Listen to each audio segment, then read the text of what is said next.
la situación económica empezará a ser aliviada.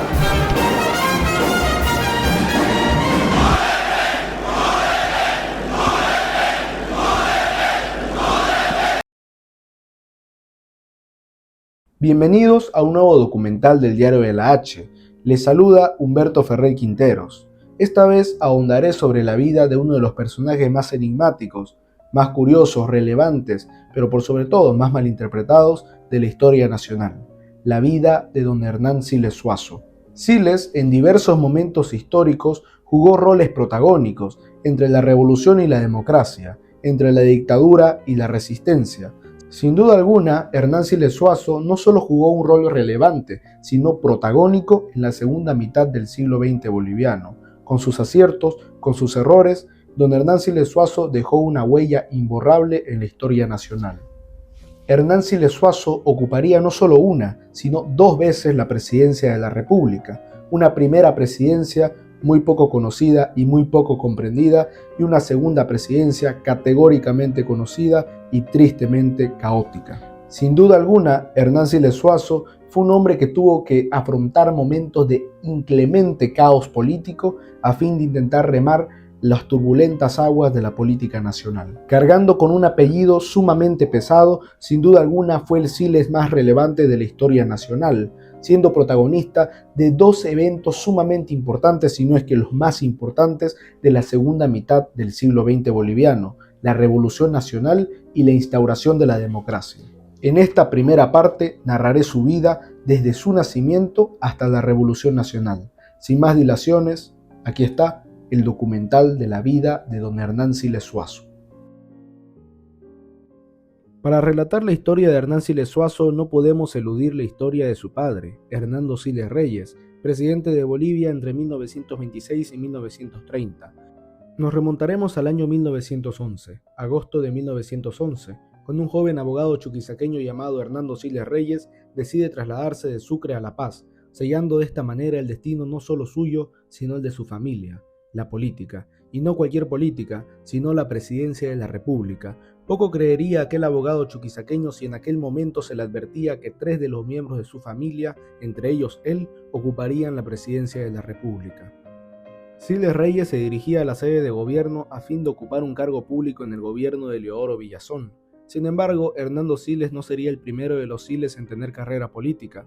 Para comprender a profundidad esta historia, debemos retrotraernos a muchos años atrás, al siglo XVIII, cuando Pedro Siles Brussel gana fama como teniente de las milicias reales españolas. Por otro lado, ya en el siglo XIX, el padre de Hernando Siles Reyes, el médico don Adolfo Siles Luzuy, capitán del regimiento Olañeta en la Guerra del Pacífico, alcanza el cargo de senador por Chuquisaca. Era estimado por las clases intelectuales de la Universidad Mayor San Francisco Javier, además de a su vez ser exaltado por las clases indigentes a las cuales daba atenciones médicas gratuitas, siendo conocido como el médico de los pobres. Remedios Reyes, su esposa, señalaba melancólica que de no ser por su prematura muerte hubiese llegado a presidente de la República. Por la línea materna, Hernando Siles desciende de Juan Manuel de Reyes Borda, oidor de la audiencia de Charcas, quien ocupó a su haber similares cargos en Buenos Aires. Leal al rey de España, se establece en 1814 en Chuquisaca, y cuando el Alto Perú, es decir Bolivia, logra su independencia, este es perseguido e incluso su casa llega a ser saqueada, quedando evidenciada de las primeras persecuciones que sufrió algún antepasado de Siles, sin embargo, no la última que sufrirían los miembros de esta familia. Hernando Siles era primogénito del matrimonio de Remedios Reyes y Adolfo Siles. Cuando Adolfo Siles fallece el año 1896, cuando Hernando contaba con tan solo 14 años de edad, queda a cargo del hogar, de seguir con sus estudios y de cuidar a su madre y a sus 7 hermanos. Los Siles no eran muy acaudalados, y eso lo podemos inferir producto de que pocos meses después de la muerte de Adolfo, la familia se ve con los muebles en la calle. Remedios, la madre de Hernando, se sume en una profunda depresión producto de la vergüenza que significa tener los muebles afuera en la calle en una sociedad tan conservadora y tradicional como Sucre. Hernando decide sacar a su madre y hermanos adelante. Incluso llegaría en 1917 a ser rector de la Universidad de San Francisco Javier, cargo el cual dejaría en 1919, siendo sustituido producto de diferencias con el Partido Liberal. Se señala que esto sería uno de los impulsos para iniciar su carrera política. A pesar de aquella tragedia, Siles Reyes logra salir adelante. El año 1905 se gradúa como abogado, logrando gran reputación como un especialista en el derecho civil, siendo requerido para distintos trabajos, no solo en Chuquisaca, sino a su vez en Oruro y La Paz. Es entonces que el presidente Eleodoro Villazón lo designa como oficial mayor del Ministerio de Justicia, esto naturalmente con sede en la ciudad de La Paz. Este viaje cambiaría la historia de los Siles para siempre. Allí en La Paz no solo tendría un cargo político, sino que se codearía con las máximas figuras de la intelectualidad de aquel tiempo, y en especial con figuras de relevancia en el plano político, excursiones por las granjas de Calacoto o caminatas a las orillas del lago Titicaca con las familias más acomodadas de la alta sociedad paceña, como ser los Salles, los Peñaranda, los Indaburu o los Vallivian, personalidades relacionadas al montismo, es decir, al Partido Liberal del presidente y caudillo Ismael Montes Gamboa, y precisamente el matrimonio Suazo-Cusicanqui formaba parte de esta élite. Una de sus dos hijas, llamada Isabel, nace en La Paz el año 1888. Por otro lado, los dos hijos varones emigrarían al oriente boliviano. Cuando contaban con tan solo 5 años de edad, Isabel Suazo-Cusicanqui queda huérfana de padre y madre, quedando bajo el cuidado de su tío materno, Fermín Cusicanqui. Su hermana estaría en un convento. Aquella niña llamada Isabel era la madre de Hernán Siles Suazo. Isabel sería educada en el Colegio Inglés Católico de La Paz, donde posteriormente trabajaría como maestra para luego ser oyente en la Universidad Mayor de San Andrés con el fin de aprender la profesión de tocóloga, siendo de las pocas mujeres de esa época en entrar a las aulas de una universidad. Buscando el consejo de su querida amiga Luisa Sánchez Bustamante y en el estudio jurídico del político Daniel Sánchez Bustamante, curiosamente abuelo del futuro presidente menerrista Gonzalo Sánchez de Lozada, conocería a Hernando Siles Reyes. Isabel acudió al estudio jurídico a fin de resolver un pleito relacionado a una herencia. Con el pasar de los meses, Isabel y Hernando entablaron amistad que posteriormente se transformó en amor. De esta relación, el 19 de marzo de 1913, nacería el primer hijo. En una casa de la calle Batallón Colorado de la ciudad de La Paz, nacería el futuro 2 veces presidente de Bolivia, Hernán Siles Suazo. Isabel afrontó con coraje y entereza el nacimiento de su hijo. Hernando Siles, a pesar del nacimiento de su hijo, no desposó a Isabel. Dicha relación fue esporádica y no prolongada. Fue un vínculo que no logró concretarse en un matrimonio. Hernando Siles quizás amaba a Isabel, pero no lo suficiente como para contraer matrimonio. Isabel, manteniendo su orgullo y dignidad, a pesar del hijo, no exigiría matrimonio a Siles Reyes. Sin embargo, de este vínculo perecedero nacería uno de los hombres más importantes de la historia de Bolivia. Isabel estaba completamente entregada a su hijo Hernán, al cual adoraba con obstinación y es su razón de vida.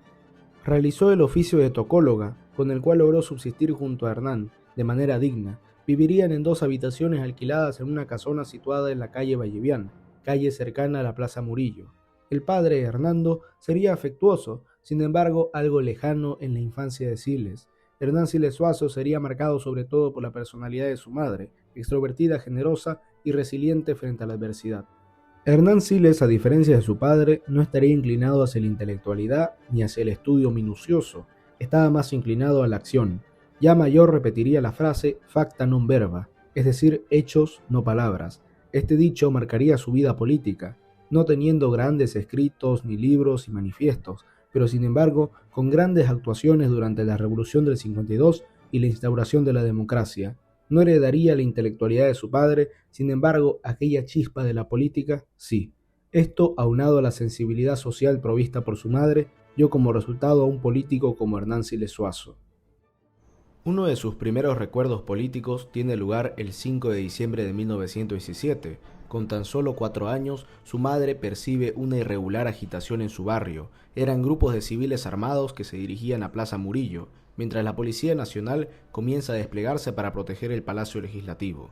La razón, el expresidente Ismael Montes deberá presentarse al Congreso para un pliego acusatorio presentado por diputados republicanos. Se acusaba a Montes de violación de preceptos constitucionales y, lo más grave, malversación de fondos a raíz del contrato Speyer. Ismael Montes logra defenderse con elocuencia frente a las acusaciones. Los diputados lo exoneran de culpa. La multitud invade la Plaza Murillo, donde grupos de republicanos y liberales intercambian insultos y vivas. De pronto se oyen disparos de armas de fuego, caen heridos y el pequeño Hernán intenta salir de su hogar para percatarse de lo que sucedía. En ese preciso instante llega su tío Fidencio Calderón, jadeando portando en manos una escopeta. Siles logra escabullirse y estar unos instantes en la calle, siendo espectador del brutal, violento pero a la vez impresionante espectáculo que presentaba la política boliviana, en una imagen que no abandonaría su mente jamás. Era oficialmente su primer encuentro con la política. Posteriormente su madre lo jalaría nuevamente a su hogar. Siles relata que el próximo hecho político que recuerda de su infancia fue la Revolución de 1920, cuando los republicanos finalmente logran derrocar a los liberales. Era el 12 de julio de 1920 y el presidente liberal José Gutiérrez Guerra era derrocado. Bautista Saavedra sería el líder de la Revolución en La Paz, mientras que su padre, Hernando Siles Reyes, sería el líder de la Revolución en Oruro. Entre las víctimas del derrocamiento se encontraba el jefe de la Policía de La Paz, Justo Pastor Cusicanqui, pariente de la madre de Siles Suazo, quien es victimado por los revolucionarios tras pretender defenderse a tiros. Hernán recuerda el impacto de aquella noticia en su hogar. Se enteraría enseguida que producto de esa revolución, su padre sería nombrado prefecto en Oruro. Las ironías y coincidencias de la historia, ambos Siles serían importantes líderes de distintas revoluciones. Siles Reyes lideraría la revolución de 1920 y Siles Suazo la revolución de 1952. 32 años de diferencia entre revoluciones. Todos los factores se unían para crear una de las infancias más politizadas: el tío Fidencio Calderón revolucionario, el tío Justo Pastor asesinado y el padre uno de los líderes de la revolución de 1920. En dicha casa era común el que se hable de política. En ese entorno creció Siles Suazo. Aquella fue su infancia. Hernando Siles ocuparía la prefectura orureña por poco tiempo, puesto que sería nombrado como ministro de Instrucción Pública por el nuevo presidente Bautista Saavedra. Pronto su nombre comenzaría a resonar como futuro presidente de Bolivia. Sin embargo, producto de estas actividades, Hernando Siles no tendría tiempo para su hijo Hernán. Las visitas eran esporádicas e insuficientes. La ausencia del padre, como en toda formación, sería un punto de vital importancia para comprender la psicología y la personalidad de un individuo. Así transcurría la temprana infancia de Siles Suazo, en la ciudad de La Paz, con el constante afecto de su madre Isabel y las esporádicas visitas de su padre. No vivirían en medio de lujos, a pesar de la estirpe de su madre. Siles recuerda con cariño los largos paseos que solía tener con su madre en el Prado o Sopocachi. Siles recuerda que luego de ir a la iglesia con su madre, pasaban por la calle del Recreo, donde se alzaba un mercado con frutas de todo el departamento. Siles recuerda acongojado que a veces su madre no le alcanzaba el dinero para todos sus antojos. Sin embargo, a pesar de ello le fascinaba ir al mercado. Siles Suazo y su madre eran fieles practicantes religiosos, acudiendo cada domingo a las misas en San Francisco o La Merced, además de la procesión de la Virgen del Carmen. De esta manera, la religiosidad católica estaría presente a lo largo de su vida. Tras vivir durante 7 años en la calle Vallevián, Isabel decide que es momento de mudarse y buscar un colegio para el niño Hernán. Consiguió alquilar 3 habitaciones en una casa situada en la calle Campero, cerca del Estado Mayor del Ejército. Hernán es inscrito en el Colegio Fiscal San Agustín, ubicado en Sopocachi, colegio que gozaba de gran prestigio, no solo por ubicación, sino por la calidad de sus profesores. Hernán recuerda de esta etapa amigos que se mantendrían a su lado de por vida. Incluso recuerda cómo saliendo de su casa rumbo al colegio en el Estado Mayor se bajaba de un automóvil descapotado un militar alto, rubio y de porte imponente. Luego se enteraría que aquel era el automóvil del general alemán Hans Kunt, importante asesor del ejército boliviano, además de ser uno de los militares más fieles a su padre. Siles permanecería en el Agustín Azpiazu cierto tiempo, hasta que por decisión de sus padres fue transferido al Instituto Americano, colegio dirigido por metodistas norteamericanos y el instituto educativo más prestigioso de la época. Hernando, su padre, podía cubrir los costos de dicha educación para su hijo. El Instituto Americano era un colegio de élite, canchas de tenis, fútbol y básquetbol. El Instituto Americano igual enseñaba oficios manuales, quitándole a los niños de la élite boliviana el prejuicio de que dichas labores eran realizadas por indígenas, además de un claro dominio del idioma inglés, el cual representaba un puente y llave de acceso hacia el sueño de sus privilegiados niños, ir a una universidad estadounidense. Incluso tenían un periódico estudiantil, The Student's Voice, donde Hernán algunas veces escribía de esta etapa. Siles recuerda a Miss Helen Rosby, a quien consideró como una segunda madre. Entre los profesores se encontraban intelectuales y académicos de renombre como Víctor Andrade o Héctor Ormachea Salles. Hernán permanecería en dicha institución por 10 años, hasta que sale como bachiller, Uno de sus compañeros relataba lo siguiente: Hernán era muy popular entre nosotros, pese a su carácter un poco reservado y melancólico. No fue un alumno sobresaliente en sus estudios, algo descuidado para cumplir sus tareas diarias o llevar sus apuntes. Se sacaba de apuros gracias a la simpatía que despertaba entre los profesores y sus compañeros. Desde entonces les gustaba dirigirnos. Otros de sus compañeros relataban datos aún más interesantes relacionados a su relación con su padre. Recordemos que Hernán no tenía un padre normal. Su padre era el presidente de la República. Su compañero revela: advertimos que una o dos veces por mes, con mucho sigilo, venía su padre a visitarlo. Se encerraba durante casi una hora o más en la sala del internado. En más de una ocasión vimos que Hernán salía con los ojos enrojecidos, como si hubiese llorado. ¿Su padre lo había regañado por sus malas calificaciones? ¿Tenía otros motivos de desconsuelo? ¿Acaso los apuros económicos de su madre? Nunca nos lo dijo, pues en esas cosas era hermético. El presidente Siles siempre venía en automóvil particular con chofer, que le esperaba en la puerta del instituto. Su educación fue bastante estricta, la relación con su padre, qué duda cabe, no era de las más sanas, y el peso que tenía de ser el hijo de un presidente tampoco ayudaba. Incluso entre octubre y diciembre, periodos de vacaciones, casi todos los niños salían y retornaban a sus hogares, excepto Hernán, quien se quedaba internado, recibiendo la visita diaria de su madre Isabel y la visita semanal de su tío Genaro Siles, quien se cargaba a su vez de pagar la mensualidad de dicho colegio. Genaro era consciente del trato que recibía Hernán por parte de su hermano. Siempre trató con condescendencia a Hernán, con un cariño que más parecía el que se le daba a un hijo, seguramente empatizando la carencia que recibía su sobrino. Genaro fue sumamente cercano a Hernán hasta el día de su muerte. En el Instituto Americano conocería tanto a uno de sus mayores aliados políticos como a uno de sus mayores enemigos políticos.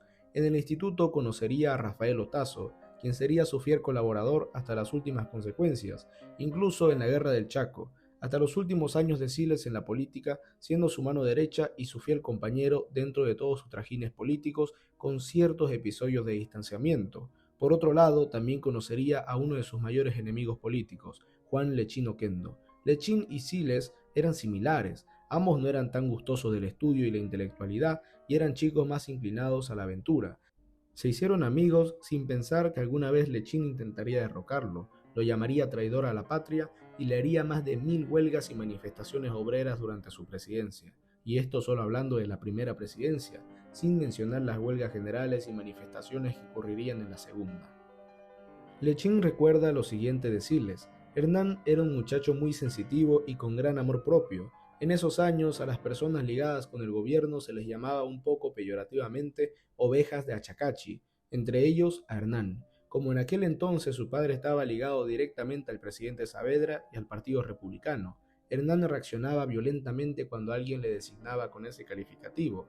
Ambos éramos internos y compartíamos las aventuras propias de la edad. Como mencionamos anteriormente, durante la estadía de Hernán en el Instituto Americano es que la carrera política de su padre despega, pero a la vez este ascenso comienza a revelar susceptibilidades y desconfianza del presidente Saavedra, el cual envía a Hernando Siles como ministro plenipotenciario en Lima, Perú, un claro destierro dorado a fin de hacerlo a un lado y enterrar su nombre como presidenciable. El presidente Saavedra viaja a Perú para conmemorar los 100 años de la batalla de Ayacucho. Dentro de su comitiva estaba el intelectual Ricardo Jaimes Ferre, a quien le confiere el rango de embajador ad hoc, relegando a Siles, quien ante la ofensa renuncia a su cargo. Saavedra impide el retorno de Siles a Bolivia y Hernando se ve obligado a exiliarse en Tacna, donde residiría hasta 1926 junto a su esposa y su pequeño hijo Luis Adolfo. Durante este periodo, Hernán sentiría la total ausencia de su padre. Su tío Genaro se mantendría cercano en muchos casos, reemplazando la figura paternal ausente. Pocos pensaban que aquel exiliado sería posteriormente presidente. En un giro político propio de Bolivia, el candidato republicano, el doctor José Gavino Villanueva, gana las elecciones presidenciales. Sin embargo, comete el error de señalar que gobernaría de forma apartidaria, estallando la ira del presidente Saavedra, quien pretendía controlarlo como un títere, incluso teniendo como su candidato a la vicepresidencia a su mismísimo hermano, es decir, Abdón Saavedra Mallea. Villanueva, al señalar que gobernaría de forma independiente, enciende las alarmas de Bautista Saavedra, quien en una artera y pueril maniobra política y legal logra anular la elección de Villanueva como presidente, dejando al presidente del Senado, Felipe II Guzmán como presidente interino hasta la convocatoria a nuevas elecciones. En ese momento Saavedra pensó en alguien que se encontraba desesperado por volver al país, alguien que podría manipular más aún si volvía a colocar a su hermano de vicepresidente. Entonces pensó en su antiguo rival interno, en Hernando Siles Reyes. Y así fue. Siles Reyes, el padre de Hernán, gana las elecciones y el 10 de enero de 1926, en traje frac, asume la presidencia de la nación para el periodo 1926-1930. Con 45 años, logró aquello que no pudo lograr su padre, Adolfo Siles, ser presidente de Bolivia. Hernán tenía apenas 13 años cuando su padre se convierte en presidente. Siles se mantenía observador como siempre. Muchas veces, como cualquier hijo de presidente, llamaba la atención. Tenía que mantener la compostura en todo momento, dado que cualquier comportamiento anormal podía desatar las habladurías públicas y privadas que afectarían la imagen de su padre. Siles nunca dejó de sentir admiración y respeto por la figura intelectual, política y presidencial de su padre, a pesar del vacío emocional que ello conllevó. Muchas veces no comprendía las actitudes de su padre. Cuando su madre y el obispo alemán de La Paz, Monseñor Augusto Sieffert, emprendieron una campaña a favor de los indígenas y sus derechos, no reciben el apoyo del presidente. Recibieron el hostigamiento de la sociedad conservadora de la época y de universitarios, curiosamente liderados por el joven universitario tupiceño y futuro vicepresidente Enrique Valdivieso, provocando de esta manera el fracaso de las colectas públicas y campañas de su madre. Hernán nunca comprendería la constante indiferencia de su padre. Las decepciones no terminarían allí. Meses después, en julio de 1927, se entera de la masacre de Chayanta, ocurrida bajo la dirección gubernamental de su mismo padre. Decenas de indígenas son asesinados por tropas del ejército. En una cruenta represión, indígenas que exigían la devolución de tierras fueron acusados de comunistas y reprimidos por el gobierno de Hernando Siles Reyes. Al enterarse de esto, la madre de Hernán, Isabel, miraría a los ojos a Hernán y le diría: si algún día eres presidente, nunca permitas que maten a un indio. Sin embargo, las desilusiones frente a la presidencia de su padre no cesarían. Esta vez la indignación no sería solo sectorial, sino nacional. Alfredo Jáuregui, sindicado por el supuesto asesinato del expresidente José Manuel Pando, era sentenciado a muerte por fusilamiento tras un mortal e injusto sorteo en el cual, dentro de un juicio completamente politizado, era condenado a morir. Jáuregui sacó una bolilla negra que significaba la muerte. Su hermano era el otro sindicado. Algo sin precedentes en el país, la vida de un hombre y la justicia sujetas a la suerte de sacar una bolilla negra o blanca. La indignación nacional no tardó en llegar. Intelectuales, políticos, estudiantes, periodistas e incluso la mismísima Isabel Zuazo y el mismísimo hijo del presidente, Hernán Siles Zuazo, suscriben peticiones implorando al presidente Hernando Siles concederle el perdón a Alfredo Jáuregui, indultarlo y perdonarle la vida. Siles Reyes no haría nada. En la madrugada del 5 de noviembre de 1927, Alfredo Jáuregui era fusilado. Hernán no podía creer nuevamente, ahora no solo la indiferencia personal, sino la indiferencia política de su padre. Allí a su vez Hernán escucharía una de las palabras que explicarían el futuro derrocamiento de su padre. Este fusilamiento desataría el regionalismo. ¿Quién se cree este chuquisaqueño para fusilar a un paceño? Ya un Siles Zuazo adolescente, con el pasar de los años, allá por 1937, en una charla con su padre, le pregunta: ¿por qué no salvaste a Jáuregui? A lo que su padre, de forma seca y puritanamente legal, le responde: estudié el expediente y como jurista no podía adoptar actitud diferente. Existía un fallo judicial y se habían agotado todas las instancias legales. Positivismo legal puro, duro, cruel e inhumano. Acá podemos denotar la diferencia no solo política sino humana de Siles Reyes y Siles Zuazo. El haber sido criado por su madre y no por su padre dio a Hernán la sensibilidad social y política suficiente para incluso perdonar a sus propios secuestradores en 1984. Como veremos más adelante, Hernán nuevamente se decepcionaba de su padre. Pero uno de los momentos más álgidos del gobierno de Hernando Siles fue la toma por parte de una patrulla paraguaya del fortín boliviano Vanguardia el 5 de diciembre de 1928, capturando a 8 soldados bolivianos. Siles Reyes responde atacando el fortín paraguayo de Boquerón. Luego de todo lo ocurrido, una comisión de neutrales declara al Paraguay como estado agresor y lo obligan a reconstruir el fortín Vanguardia. Los acontecimientos no se precipitaron. aquellos ataques podrían haber terminado en el inicio prematuro de la Guerra del Chaco. Sin embargo, era un pequeño síntoma de los problemas diplomáticos y territoriales con el Paraguay que desembocarían en la futura Guerra del Chaco. Para el presidente Siles Reyes, esto representó un ascenso en su popularidad. Multitudes lo aclamaban fuera de Palacio de Gobierno cuando anunciaba el ataque a Boquerón. En medio de esa multitud, su propio hijo, Hernán. Sin embargo, a muchos miles de kilómetros de Bolivia, en Wall Street, se definiría el futuro de rumbo tanto político como económico del planeta. Se acercaba la Gran Depresión. En Bolivia se tradujo en la depreciación del precio del estaño, por ende, una reducción en el ingreso de divisas que afectó tanto al Estado como a los empresarios y trabajadores. Cayó casi la mitad de su precio anterior. Empiezan a mostrarse los primeros síntomas del déficit que tendría que enfrentar el gobierno boliviano. Siles, viendo lo acaecido a nivel mundial, decreta un empréstito interno forzoso de 3 millones de bolivianos. Esto tendría que ser cubierto por los bancos nacionales. Cuando el Banco Mercantil, propiedad de Simón y Patiño, se niega a cooperar, el presidente toma la determinación de incautar sus libros de contabilidad, sellando de esta manera una ruptura total entre el presidente y los grandes empresarios. Oficialmente surgía el Siles nacionalista. Sin embargo, Siles veía cercano el fin de su mandato. Al no poder reelegirse, y con su mente de jurista, maquinó una estrategia a fin de burlar la ley. Con el objetivo de prorrogarse y habilitarse para un nuevo periodo de gobierno, delegó el poder a un consejo de ministros. Siles Reyes pasa a trasladarse de Palacio Quemado a su casa en la Plaza Venezuela. La sociedad no reaccionaría de forma favorable a la decisión de Siles y distintos sectores políticos y militares vieron la oportunidad de desterrar al naciente caudillo nacionalista que podría llegar a amenazar sus intereses o sus posibilidades en la política. Pero el factor más importante era la oposición de los varones del estaño que vieron en Siles Reyes a un enemigo que no dudaban podría encarnarse en una pesadilla nacionalista para sus intereses. Al anochecer del 25 de julio, Hernán se encontraba cenando con su madre cuando de un momento a otro empieza a escuchar a soldados corriendo por las calles gritando arengas en contra de su padre. Comienza a preocuparse. Se empieza a evidenciar y escuchar los primeros intercambios armados entre los sectores fieles a Siles y los rebeldes. La rebelión era un hecho. Hernán Siles señala que Simón y Patiño contribuyó al derrocamiento de su padre financiando la rebelión con 1 millón de bolivianos, y que con lo que sobró decidió crear la Fundación Patiño. Poco a poco distintas secciones se rinden y caen frente a la rebelión. Siles se estaba quedando solo. Por ejemplo, el futuro presidente, por aquel entonces teniente Gualberto Villarroel, decide rendirse frente a la rebelión. Años más tarde confesaría textualmente: ese fue uno de los errores de mi vida. Por otro lado, inútiles eran los esfuerzos de Hans Kunt o Germán Busch por resistir a la rebelión.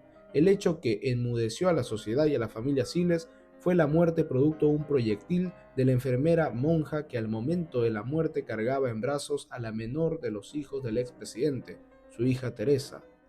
Hernando Siles y su familia, es decir, su esposa Luisa Salinas y sus hijos Luis Adolfo, Jorge y Teresa Siles Salinas, se asilarían en la legación de Brasil, ubicada a escasos 50 metros de su asaltado hogar. Posteriormente, Siles y su familia saldrían al exilio. 12 años en Chile. Todo esto ante los ojos atónitos y la impotencia de Hernán Siles, quien veía cómo su padre, que había tomado un camino distinto en el plano ideológico, era perseguido y derrocado por los varones del estaño y los militares. Nacería en lo más profundo de su ser un rechazo que lo marcaría ideológicamente y lo definiría por el resto de su vida. Su frontal rechazo a las oligarquías representadas en los varones del estaño y su rechazo a los militares. Hernán no acompañó a su padre y veía cómo este acontecimiento nuevamente lo alejaba aún más de él, un padre cercano y lejano al mismo tiempo, ausente y presente a la vez, confuso en el plano ideológico y rudo en el plano emocional. Sin duda alguna, la peculiar relación y los acontecimientos de la vida de su padre fueron los que marcaron de sobremanera la forma de pensar del joven Hernán, quien estaba decidido a continuar el legado nacionalista de su padre en Bolivia. No olvidaría una imagen que quedaría marcada en su memoria para siempre. Tras el derrocamiento de su padre se dirige a la delegación del Brasil. Allí los manifestantes arrastraron el icónico piano de su padre. Logra ver el piano Steinway de su padre ardiendo en llamas, mientras alrededor los manifestantes bailaban, reían y coreaban arengas en contra de su padre. Muerte al tirano, representando los restos de lo que quedaba de su relación y del gobierno. Era una escena ciertamente macabra. Hernán queda impresionado para el resto de su vida. Vería la brutalidad de la política y el fanatismo frente a sus ojos, representadas en aquellas risas, bailes, arengas y sobre todo, ese piano ardiendo. Apenas 4 meses después de la caída de su padre, Hernán se titula como bachiller finalizando sus estudios en el Instituto Americano. Para 1931 ya se encontraba sin el apoyo económico de su padre, el expresidente exiliado en Chile. De esta manera decide buscar la forma de ganarse la vida, con el fin de ayudar a su madre Isabel. En abril se inscribe a la Universidad Mayor de San Andrés para estudiar la carrera de Derecho y consigue su primer empleo en la Biblioteca del Senado. A pesar de ser el hijo de un expresidente, Hernán era más normal y común de lo que pensamos. No era un buen estudiante. Leía los libros que leería un estudiante de Derecho sin menoscabar el aprecio que tenía por la lectura. Era deportista, gustaba del café tinto, adicción que lo acompañaría por toda su vida. Además, durante sus años universitarios, desarrolló el gusto por el cigarro y el póker. Hernán dista mucho de ser un alumno ejemplar. Como ocurría en el Instituto Americano, no era puntual ni sobresaliente. Muchas veces faltaba a las clases y no llevaba apuntes. Parecía desinteresado en llenar su currículum, sin embargo ya por aquellos años se notaba su inclinación por la política. Hernán constantemente experimentaba los sinsabores de llevar su apellido, Siles. En la universidad y en la sociedad boliviana rondaban decenas de rumores acerca de una supuesta fortuna familiar de los Siles. El rumor más difundido fue que Hernando Siles había percibido comisiones por la compra del armamento Vickers a Inglaterra y que su hermano Genaro, sí, el tan querido tío de Hernán, fue quien la dilapidó.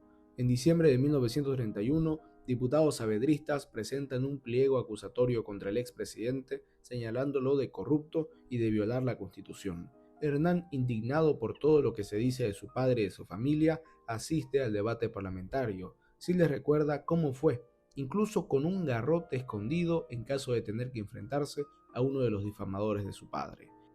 Pero grata fue su sorpresa al ver cómo 4 parlamentarios, los 4 abogados, Enrique Valdivieso, Carlos Salinas Aramayo, Javier Paz Campero y Max Ateistraín, defendieron a su padre. Años más tarde, Salinas Aramayo tendría un trágico destino en Chospipata, y Siles, ya como político establecido, defendería su honor y condenaría su asesinato. Siles, como diputado en el mismo hemiciclo y cargo, defendería la memoria de aquel que alguna vez defendió a su padre, cuando nadie se animaba a hacerlo. Siles condenó el actuar del gobierno de Villarroel, a pesar de los intereses de su partido. Sus partidarios lo consideraron un traidor, pero él nunca olvidaría aquel diciembre de 1931 en el cual Salinas Aramayo defendió el honor de su padre. El año 1932 fue complejo. Tras la caída de Siles Reyes, sucedió una junta militar presidida por Carlos Blanco Galindo, quien convoca a elecciones, saliendo electo Daniel Salamanca Urey, líder del Partido Republicano Genuino, disidente del Partido Republicano de Saavedra. Llega a la presidencia con una retórica: pisar fuerte en el Chaco, siendo firmemente creyente de que los destinos comerciales de Bolivia no se encontraban en el ya perdido Pacífico, sino en el Chaco, a través del río Paraguay hacia el Atlántico. La guerra que se pensaba evitada en 1928 retorna y ocurre lo que todos temían: una nueva guerra en Sudamérica. Iniciaba la Guerra del Chaco. Tras el inicio del conflicto, los primeros tropiezos del ejército llegan. Las fuerzas bolivianas comienzan a replegarse y los paraguayos empiezan a tomar distintos fortines. Por aquellos días iniciales del conflicto, grupos de jóvenes comienzan a movilizarse, se apuestan en Plaza Murillo y 3 de esos jóvenes comienzan a gritar discursos y arengas. Uno de esos jóvenes era Hernán Siles Suazo, quien decía: exigimos que el gobierno aclare la situación y nos diga la verdad sobre lo que pasa en el Chaco. Queremos que se movilice al país con la mayor energía. Debemos contener a los paraguayos. Aquí estamos todos los bolivianos dispuestos a luchar. Esto decía Siles Suazo, en el que se cree fue su primer discurso en Plaza Murillo. La multitud no se calmaba. Es así que de un momento a otro todos quedan en total silencio al ver que del balcón presidencial emerge la figura de Daniel Salamanca, como siempre, delgado, vestido de negro y con una presencia algo sombría. Ataja a decir: en las noticias que recibimos del Chaco hay un enigma que estamos tratando de resolver. Su presencia y sus palabras, a pesar de ser esporádicas, logran disuadir a la multitud, la cual comienza a dispersarse. Al llegar a su casa, ve a su madre preocupada, puesto que la categoría 1933 a la que pertenecía Hernán acababa de ser convocada para luchar en la guerra. La peor pesadilla, el peor dilema de una madre: su hijo a la guerra. Isabel tenía un amigo médico militar y pensó en alegar la severa miopía que efectivamente tenía su hijo, además de que Hernán era hijo de madre sola, para evitar que vaya a la guerra. Sin embargo, Hernán insiste, señalando que todos sus amigos irían al conflicto y que él no se quedaría como un cobarde. Además, la inflación patriótica que sentía toda esa generación superaba su percepción de la realidad. No sabían a dónde se dirigían, no tenían la menor idea de lo que sería el Chaco, no sabían que se dirigían al infierno verde. El 18 de noviembre de 1932, Hernán Siles Suazo se presenta al cuartel de Miraflores, sometido al examen médico. Su madre lloraba. Sin embargo, Siles estaba decidido a ir a la guerra. Incluso su mismísimo padre desde Chile le insistía señalando que no solo por su miopía y astigmatismo, sino por ser el hijo de un expresidente, podría de distintas formas librarse de pisar las sangrientas arenas del Chaco. Sin embargo, hizo caso omiso. Es enlistado de manera directa como soldado raso al protagonizar a propósito una pelea con un oficial. De esta manera logra ser enlistado y enrolado al destacamento Illimani. Al comienzo es enviado a un cuartel de Viacha, proximidades de La Paz, a fin de recibir entrenamiento elemental. A principios de 1933, el Illimani parte rumbo al Chaco. Junto a él partirían muchos de sus amigos, entre ellos su amigo del Instituto Americano, Rafael Otazo. La despedida rumbo a la estación de Chijini es tal cual las películas lo retratan, ancianas y jóvenes hombres llorando y jóvenes muchachas besando a sus novios, incluso desconocidos por el fervor y la admiración hacia aquellos soldados de los cuales muchos iban a exhalar sus últimos suspiros frente al enemigo y en el ardiente suelo del Chaco. Hernán recibe de una anciana una imagen del Señor de los Milagros, imagen que lo acompañaría durante toda su experiencia en el Chaco. Ve entre la multitud a su madre despidiéndose y conforme el vagón se va alejando, sus miopes ojos que podrían haberlo librado de la guerra comienzan a nublarse y no poder distinguir la figura de la madre despidiéndose. Siles comienza a derramar lágrimas. Cuando vuelca su cabeza de la ventana al interior del vagón, se percata que muchos de sus compañeros, a escondidas por la vergüenza, dejan a un lado aquel fervor patriota y chauvinista y derraman lágrimas. Muchos de ellos no volverían a pisar La Paz. Faltan 300 kilómetros para llegar a Villamontes, hasta allí llegaba el tren. Es así que el destacamento Illimani hace el resto del camino a pie o a camión. El pecho de Hernán se inflaba de orgullo cuando veía que gran parte de los caminos por los cuales transitaban tenían un letrero que decía, construida por el presidente Hernando Siles Reyes. Finalmente cansados pero con la moral intacta, llegan a Villamontes y tras unos pocos días de reposo son incorporados al Regimiento 34 de Infantería y comienzan a marchar hacia el Fortín Vallivian a unos 120 kilómetros, bordeando el río Pilcomayo, todo esto a pie, con la maleza, los mosquitos, las estrechas sendas que habían escuchado habían en el Chaco, esto sin hablar de la brutalidad del clima al cual se cobraba sus primeras bajas. Tras toda una semana de dura caminata, finalmente llegan al Fortín Vallivian. Se quedan sorprendidos, pero no para bien. El fortín no tenía nada, no parecía siquiera un fortín. Desde Vallivian parten en camiones que, lejos de ser beneficiosos, terminan convirtiéndose en problemas. Los caminos maltrechos, las lluvias que convertían los mismos en fango, provocaban que los soldados tengan que empujar los mismos camiones hundiéndose en el lodo, al cual llegaba muchas veces hasta más allá de sus rodillas. Días más tarde sí les llegaría al Fortín Platanillos. No había agua, pero habían melones cuyo jugo logró satisfacer su sed. Siles y sus compañeros, ignorantes de lo que era verdaderamente un conflicto, estaban deseosos de una vez por todas de verlo y enfrentar al enemigo. Sus ilógicos anhelos fueron cumplidos. En el puesto Sosa tuvieron el primer encuentro con los paraguayos. Siles tenía que estar de pie, puesto que si andaba de rastras sus anteojos se ensuciarían. En eso, cuando estaba corriendo con la carabina en la mano, recibe un tiro en el antebrazo derecho, el cual afectaba el movimiento de sus dedos. Dicha lesión le impedía seguir combatiendo, puesto que su brazo quedó inutilizado.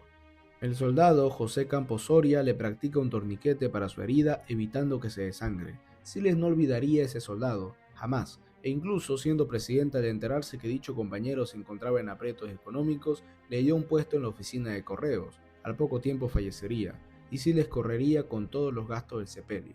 A los pocos días, en el puesto médico, él y otros heridos son llevados nuevamente a Villamontes y semanas después son llevados a Santa Cruz para luego ser trasladados a La Paz, donde terminaría su cicatrización. La recuperación total del movimiento de su mano derecha tardaría años. Por esta herida de guerra recibiría la condecoración de Cruz de Guerra del Estado boliviano. De esta manera terminaba la experiencia de Siles Suazo en el Chaco.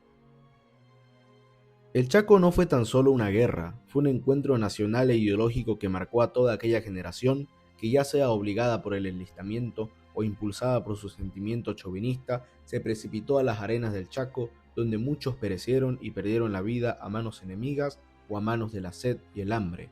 Pero de esta tragedia surgiría una conciencia nacional, una conciencia de cambio, de que las cosas no pueden seguir así. Siles y muchos otros excombatientes comienzan a formar grupos a fin de que a posteriori se conviertan en partidos políticos. Uno de los primeros de la posguerra fue Beta Gama. Al cabo de un año se transformaría en Acción Socialista Beta Gama.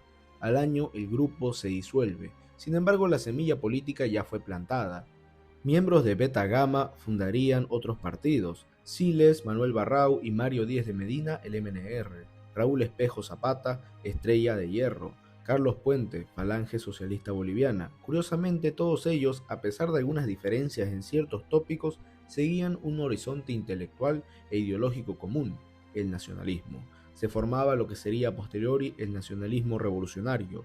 Beta Gama terminaría fusionándose con el Partido Socialista de Enrique Valdivieso, aspecto que disgustó a Siles Suazo y Aguirre Gainsbourg, miembros prominentes del grupo. Tanto Siles como Gainsbourg presentaron su renuncia, señalando que el Partido Socialista no tenía programa. Además, no era de su agrado el acercamiento de estos grupos a los círculos militares que merodeaban el poder político. Como veremos más adelante, el Partido Socialista apoyaría a David Toro y Valdivieso sería vicepresidente de Bush. Ambos hechos terminaron por sepultar a dicho partido y a la agrupación Beta Gama.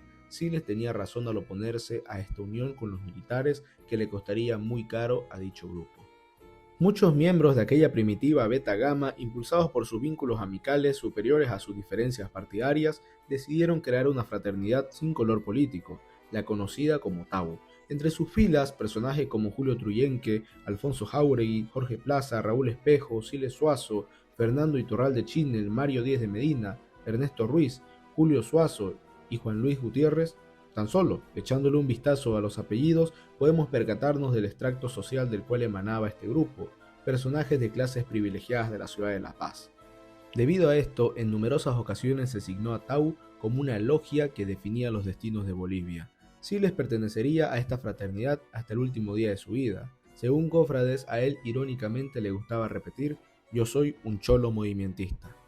En 1936 la UMSA abre nuevamente sus aulas y Siles retoma sus estudios de Derecho.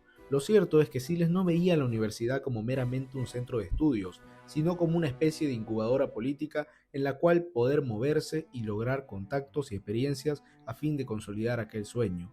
Los compañeros de Siles señalan que él estaba concentrado en otra cosa, no tanto en el derecho. Siempre la política ocupaba un lugar preponderante en su vida. Siles tenía amistades varias, de distintos signos políticos e ideologías. Se definía en su juventud universitaria como un hombre de izquierda, simpatizante de Aya de la Torre y lector de José Carlos Mariátegui. Estas lecturas lo formaron ideológicamente. Simultáneamente volvió a trabajar como empleado en la Dirección Nacional de Estadística y luego en la Biblioteca del Congreso. Además, junto con Walter Guevara Arce, quien presidiría la comisión reorganizadora de la Federación Universitaria Local, la FUL, Siles lo acompaña como primer secretario ejecutivo. En 1937, en una misión estudiantil para el Congreso Latinoamericano de Estudiantes, Hernán Siles viaja a Chile y logra contactarse con su padre, en aquella oportunidad ministro en Chile. Allí conocería a sus hermanos Jorge, Luis Adolfo y María Teresa. Hernán tiene una larga conversación con su padre. Le comenta sobre sus estudios y el expresidente Hernando Siles le comunica su alegría al ver que su hijo escogió la carrera de Derecho. Sin embargo, expresa su preocupación por las inclinaciones hacia la política que tenía su hijo, señalando su propio ejemplo como paradigma de la traición y las desventuras que causan la política. Hernán le pregunta a su padre múltiples cosas: ¿por qué aceptaste la prórroga? A lo que el expresidente y padre le responde que fue porque genuinamente creía que Salamanca era un peligro para la paz con Paraguay y para la República.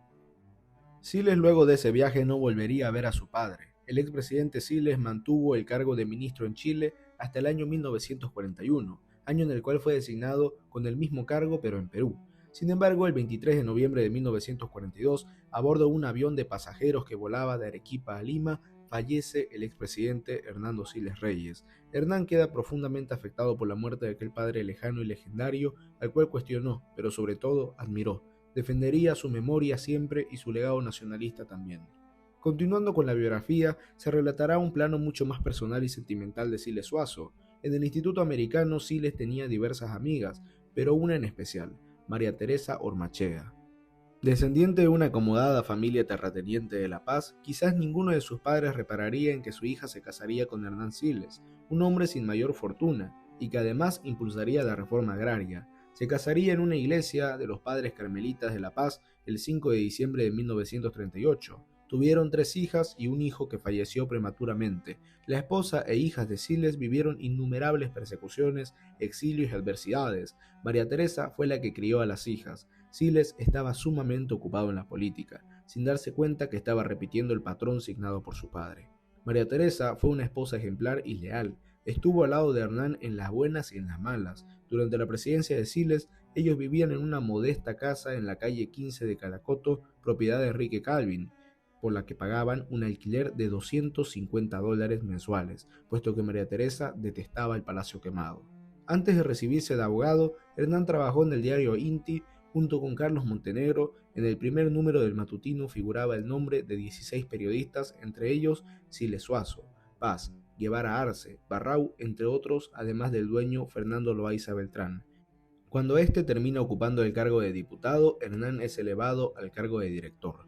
Durante esta etapa ocurrió uno de los hechos más curiosos de la vida de Siles. El 10 de septiembre de 1940, en primera página del matutino, se hizo eco de una carta llegada desde Tarija, que acusaba al oficial Heinrich de violación de una joven de familia acomodada en la ciudad. Tal información había llegado a partir del jefe de redacción, Raúl Lema Peláez, tarijeño, amigo de la familia acusadora, quien creyó en la versión de los acusadores, y en un artículo con tinte sensacionalista daba por real tal acusación y pedía la acción del fiscal de distrito de La Paz, donde se encontraba el militar. Al día siguiente, oficiales aparecen en la redacción acusando al periódico de manchar sin pruebas la hoja de vida y la reputación de Heinrich, que si el oficial no se había presentado a la fiscalía era porque estaba bajo jurisdicción militar. Siles, director del periódico, pensó que era una reclamación justa, puesto que la acusación era demasiado grave como para darla por hecho sin instancias judiciales de por medio, publicando dicha posición en el siguiente corte. Sin embargo, Siles se ausenta durante unos días para cuidar a su esposa y su hijo Jorge, quienes se encontraban enfermos con una infección.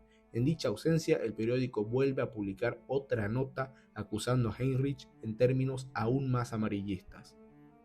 Heinrich no podía soportar el agravio, así que envió una nota de duelo al director del diario, es decir, a Hernán. Hernán acepta. Las condiciones del duelo fueron las siguientes: 25 pasos, arma Colt calibre 32, día 18 de septiembre a las 18 horas en la localidad de Caiconi. Alberto Taborga sería el juez de campo y los testigos serían Loaiza Beltrán y Montenegro. Finalmente, a pesar de los 2 disparos, el duelo no pasó a mayores y ambos terminaron respetando al otro, reconociendo caballerosidad y hombría de bien. Sin embargo, si bien Heinrich escapó de la muerte aquel 18 de septiembre, tan solo 9 días después, la muerte volvería a tocar su puerta. Heinrich muere en un accidente aéreo y además, esa misma semana, muere el hijo de Siles, Jorge, debido a la enfermedad infecciosa previamente mencionada. Siles más adelante nombraría el aeropuerto de Trinidad con el nombre de Jorge Heinrich. Hernán en 1939 se recibe de abogados. Amigos, novia y madre fueron a congratularlo y celebrar aquel logro. Rindió su examen en la Corte Superior de Justicia de Oruro, lugar simbólico para su familia paterna, pero precisamente había un gran ausente allí. No estaba su padre, Hernando Siles. Qué gran felicidad hubiese sido para Hernán tener allí presente a su padre. Sin embargo, como muchas otras cosas en la vida, nada es idealmente como uno lo planea. Hernando Siles no pudo ir a ver a su hijo recibir el título de abogado. Siles abre su estudio, 2 habitaciones en la calle Comercio de La Paz. Siles combinaba sus actividades profesionales de abogacía con la acción política. Muchas veces no cobraba honorarios por servicios prestados a campesinos y además tramitó la personería de la Federación de Trabajadores Mineros. Siles comenzó a frecuentar encuentros de diálogo político con personajes como Víctor Paz, Walter Guevara, Manuel Barrau, Carlos Montenegro o Augusto Céspedes, con los cuales dialogaba no solo sobre política nacional, sino a su vez el concierto internacional cada vez más preocupante, producto de la cercanía de una nueva guerra en Europa. Siles no era el líder del grupo, era un componente ameno y muchas veces callado y analítico, más que protagónico o deliberante. Prefería escuchar y fumar incesantemente sus cigarrillos.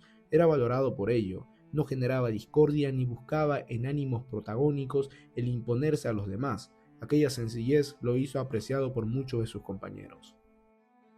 Mientras tanto, Bolivia vivía una etapa de profundos cambios políticos de la mano de militares excombatientes y excomandantes de la Guerra del Chaco. Siles se mantuvo cercano y simpatizante de Toro al recordar la lealtad que tuvo para con su padre.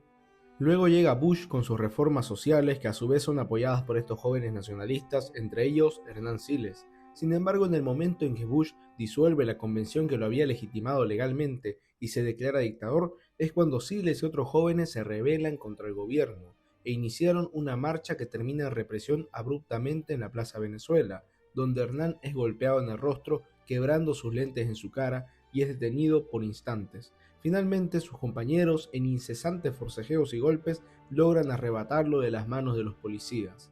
Bush se encontraba desenfrenado, incluso llega a ordenar el fusilamiento de Mauricio Hochschild. Finalmente, la tragedia llega. El 23 de agosto de 1939, el dictador muere. La eterna polémica: asesinato o suicidio. Tanto Siles como el mismo Arguedas, que anteriormente habían sido agredidos ya sea por el mismísimo presidente como por su aparato represivo, asistieron a las exequias del dictador. Siles y los estudiantes universitarios exigen que el intelectual nacionalista Enrique Valdivieso, vicepresidente electo por la convención, asuma la presidencia. Sin embargo, las tropas del comandante del ejército, el general Carlos Quintanilla Quiroga, ya se encontraban en Palacio Quemado. El vicepresidente es impedido de entrar. Se arguye que legalmente, al Bush declararse dictador, automáticamente bloqueaba la legitimidad de Valdivieso para asumir la presidencia. Sin embargo, Siles y los universitarios no podían aceptar aquello. Raúl Lema Peláez recuerda a Hernán Siles parado sobre un vehículo oficial del ejército gritando "abajo la bota militar". Sin embargo, Quintanilla se establece en el poder, convoca elecciones y la llamada concordancia. Un grupo de partidos políticos tradicionales busca retornar al poder de la mano de la candidatura de Enrique Peñaranda. Mientras tanto, muchos amigos de Siles, como ser Fernando Iturralde, Guevara Arce, Paz Tensoro, Céspedes y Monroy Bloch, participarían como candidatos a diputados. Siles en estas elecciones se mantendría al margen. Finalmente, Peñaranda asume la presidencia de Bolivia. Cuando Peñaranda era todavía presidente electo, ocurre un movimiento militar golpista, el 26 de marzo de 1940, en apoyo al general Bernardino Bilbao Rioja. Se bautizó popularmente como la Camperada, debido al apellido de dos de los implicados, los hermanos Campero. Ocurría días después de las elecciones que dieron como ganador a Peñaranda. Siles, quien meses atrás había protagonizado insultos y peleas en la Plaza Murillo contra militantes de la Concordancia, partido de Peñaranda, ahora salía en defensa de los resultados electorales y del presidente electo. Muchos vieron esto como una falta de coherencia revolucionaria. Muchos compañeros de su partido comenzaron a dudar de Siles y su compromiso con la causa. Sin embargo, desde otra perspectiva, significaba un compromiso incluso mayor con la democracia, un compromiso incluso mayor que el que tenía con su ideología o partido, independientemente de sus preferencias políticas claramente contrarias a Peñaranda. Enrique Peñaranda era el presidente electo. El 7 de junio de 1941, en respuesta al contexto político adverso al nacionalismo y como consecuencia de una serie de reuniones y acuerdos, se funda el Movimiento Nacionalista Revolucionario, el MNR. Es elegido como jefe del partido Víctor Paz Estenssoro, primer subjefe Rafael Otazo y segundo subjefe Hernán Siles Suazo. El MNR en sus comienzos era relacionado incluso al nacionalsocialismo alemán, es decir, a la Alemania nazi. Sus postulados retóricos hablaban de imponerse frente a maniobras internacionales y maniobras del judaísmo. Cuando estalla el escándalo del putsch nazi y el gobierno boliviano asegura que se estaba preparando un golpe pro-nazi en Bolivia, se comienza a detener a todos aquellos que podrían tener alguna relación con el mismo, como por ejemplo Hernán Siles Suazo, Carlos Montenegro, Rafael Otazo y Augusto Céspedes, mientras que Fernando Iturralde y Víctor Paz no son detenidos gracias a su inmunidad parlamentaria. Ninguno de ellos era mencionado en la carta de Elías Belmonte en la cual estaba basada la teoría del putsch nazi. Sin embargo, consideraban su detención a modo de prevención. Siles sería confinado a Santa Ana en el Beni junto a Céspedes, Otazo y Montenegro. Luego se comprobó que dicha carta fue una artimaña de los ingleses a fin de precipitar a Bolivia en el conflicto y que se declare la guerra a las potencias del eje, cosa que funcionó. Sin embargo, para la historia quedó como un engaño y artimaña internacional. Sí existían declaraciones contra la inmigración judía, incluso por parte del mismo diputado Siles, quien exhibió lo siguiente: los semitas han ingresado como colonizadores, resultaron después tenderos. Estos inmigrantes, aparte de la competencia que ejercen contra los elementos nacionales, en algunas actividades contribuyen al aumento del costo de vida. Siles no estaba enteramente en contra de la inmigración judía, sino la difícil competencia que resultaba ser para ciertos sectores económicos nacionales.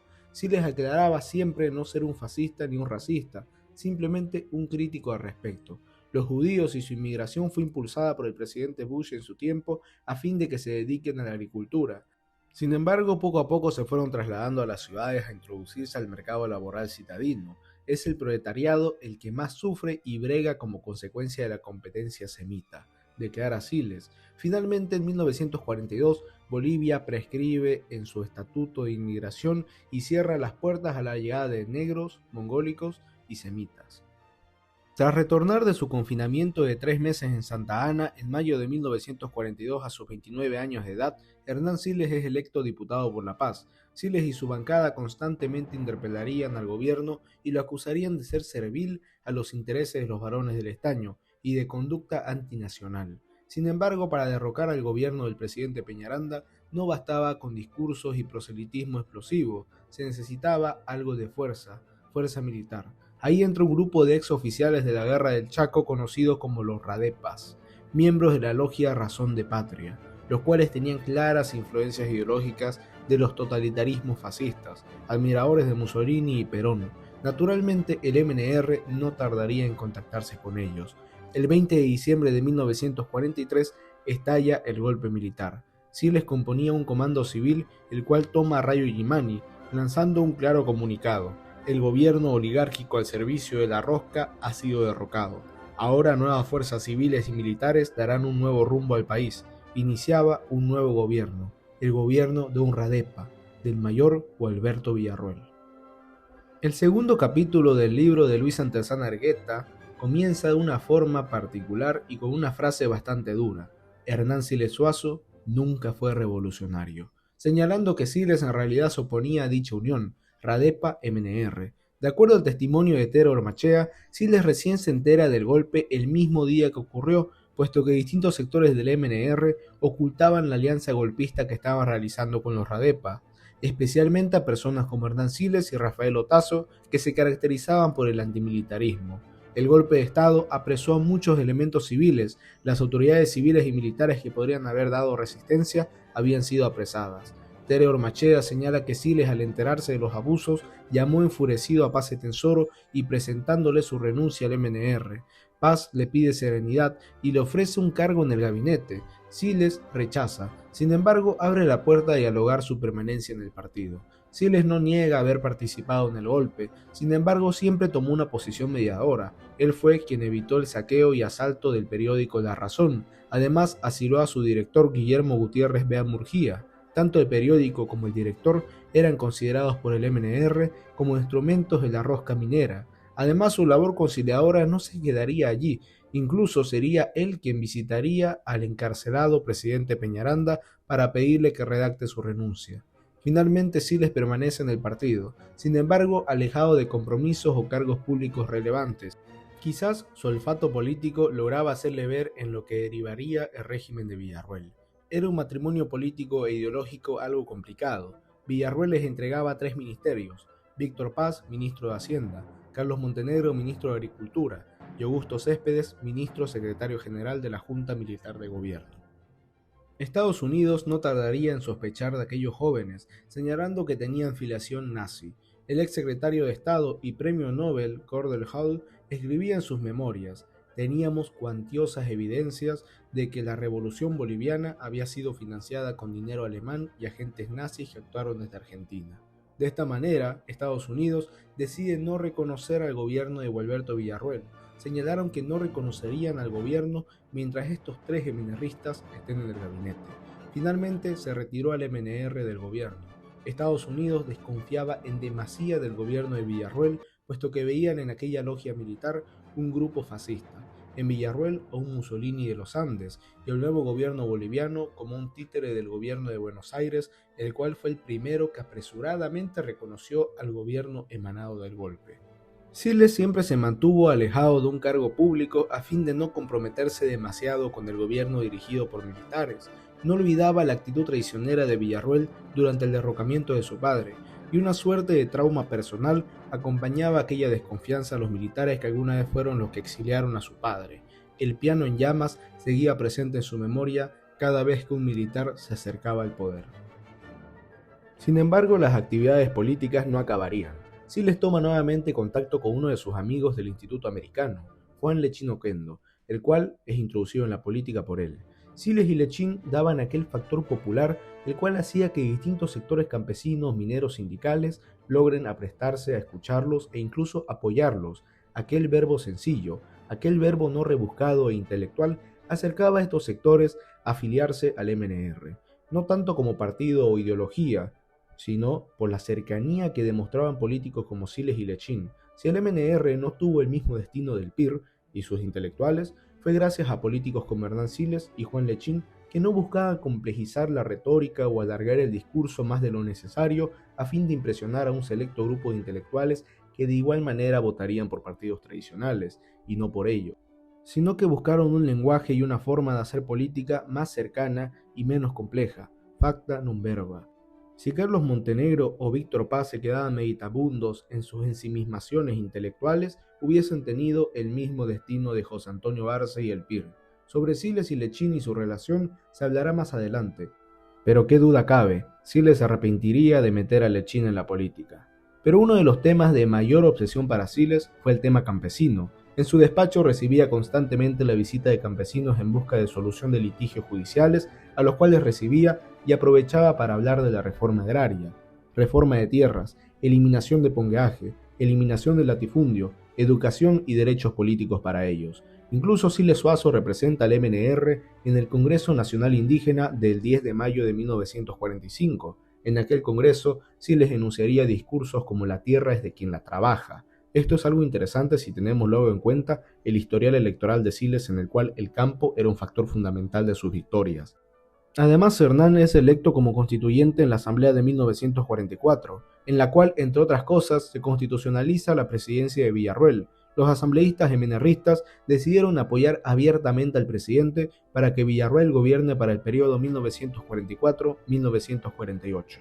En el Congreso Indigenal, también realizado durante el gobierno de Villarroel, Siles a su vez plantearía algo vanguardista para su época, una justicia especial indígena, con jueces locales, en lenguaje indígena y para resolver los problemas legales que puedan suscitarse dentro de la comunidad, mediante tribunales especializados y que funcionaría en base a sus usos y costumbres. Siles justificaba la creación de estos tribunales debido a las dificultades logísticas que podía tener el indígena al llegar a un tribunal convencional.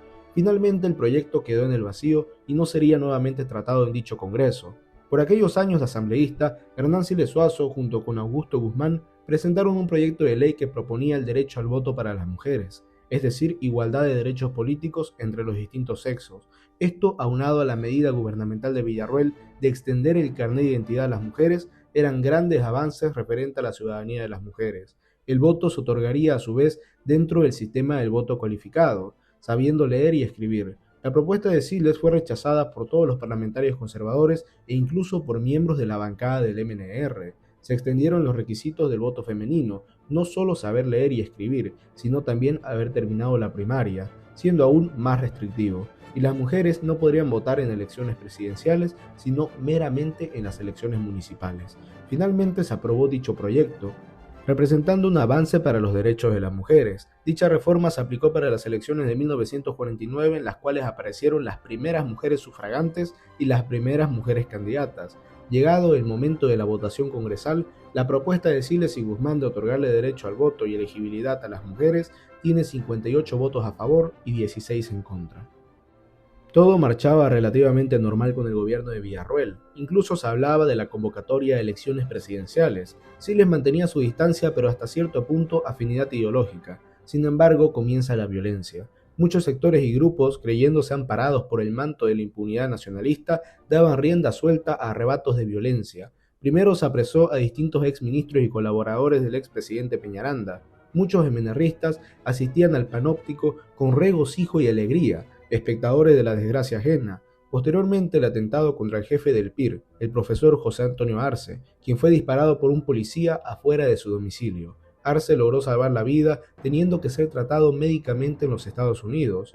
Néstor Galindo, abogado de Hochschild, y el doctor Enrique Herzog, ex ministro de Peñaranda y futuro presidente, fueron apresados, desnudados y torturados en el Panóptico Nacional. Enrique Valdivieso le informa al presidente Villarroel y este dispone su liberación y traslado a la clínica. Por otro lado, se encuentra el secuestro durante 2 semanas de Mauricio Hochschild. 2 miembros de Radepa lo secuestran. Hochschild llevaba 2 semanas secuestrado. Siles visita al presidente Villarroel y se percata que aquel hombre estaba aún más secuestrado. Secuestrado por el palacio, secuestrado por su partido, por su logia, secuestrado por los Radepa, secuestrado por el poder y más tarde secuestrado por su destino. Villarroel en este caso no podía hacer nada, solo le quedó amenazar con su renuncia en caso de que Hochschild no sea liberado. Siles tenía un dilema. No encontraría eco en su partido en caso de que se pronuncie en contra del secuestro. O por otro lado, le quedaba callar y hacer la vista gorda. Decide lo último, mantiene silencio. La idea final era fusilar a Hochschild. Lo que no pudo Bush lo harán los Radepa. Sin embargo, Hochschild paga un rescate de 1 millón de bolivianos y logra salir del cruel cautiverio. Decide finalmente abandonar Bolivia. Escapó del fascismo en Alemania para tristemente encontrarse con otros fascistas, los Radepas. Los Radepas gubernamentalmente no estaban alineados a las potencias del eje, puesto que para el reconocimiento de Estados Unidos incluso enviaron recursos como tungsteno, estaño y caucho a los aliados, además de deportar a ciudadanos italianos, japoneses y alemanes. Diplomáticamente no eran del eje, pero políticamente compartían características dignas del fascismo. Dentro de las Fuerzas Armadas comenzaron a surgir voces de protesta. La situación no era sostenible y el país no podía caer en manos de una dictadura fascista. En octubre de 1944 la guarnición de Chayapata se declara en rebeldía y comienza a marchar a La Paz. Se suponía que habría otro levantamiento en la ciudad, sin embargo no se produce aquel levantamiento y el golpe termina en un fracaso. Muchos civiles y militares comprometidos con el mismo terminan escapando a Chile, pero otros no. Esta vez Villarroel toma la batuta de la situación. 2 militares, Eduardo Pacheri y Fernando Garrón, y 2 civiles, Miguel Brito y Humberto Loaiza Beltrán, son fusilados sin previo juicio. 70 ciudadanos son apresados en La Paz y el 20 de diciembre de 1944, 5 de aquellos prisioneros fueron subidos a una camioneta al mando del mayor Julián Guzmán Gamboa. El vehículo parte a los Yungas, pero ¿quiénes eran aquellos 5 prisioneros? Luis Calvo, senador chuquisaqueño, varias veces ministro de Estado y opositor a los regímenes fascistas, señalaba que el golpe de 1943 fue producto del odio, frase que tristemente será realidad en su caso propio. Carlos Salinas, líder del Partido Socialista, catedrático, ex canciller de Peñaranda, quien redactó la declaración de guerra a las potencias del eje, además uno de los abogados que defendería al presidente Hernando Siles en el Congreso. Félix Capriles, senador por Cochabamba y opositor al régimen de Villarroel. Rubén Terrazas, cruceño jurisconsulto, catedrático y varias veces ministro de Estado. Y por último, el coronel Demetrio Ramos, ministro de Gobierno de Quintanilla y Peñaranda, ya jubilado de la política. Se percatan que estaban siendo trasladados hacia los Yungas, quizás para un nuevo confinamiento o quizás por error. Cuando se detienen en un desfiladero oscuro llamado Chuspipata, no sabían que su destino ya estaba ordenado. Guzmán Gamboa les ordena acercarse al precipicio y cuando estos obedecen, son inmediatamente disparados por la ametralladora de Guzmán Gamboa. El gobierno difundiría noticias falsas acerca de las desapariciones de estos ciudadanos, confundiendo la opinión pública. Sin embargo, el ánimo social era más allá de la confusión, era de indignación y conmoción. Sabían que aquellos ciudadanos fueron asesinados. A inicios de enero, muchos trabajadores de un aserradero de la zona se percataron de la presencia de cuervos. El perro del campamento muchas veces regresaba completamente hastiado, con el estómago hinchado y con un horrible olor. Un día los trabajadores persiguen al perro y al bajar detectan rastros de sangre.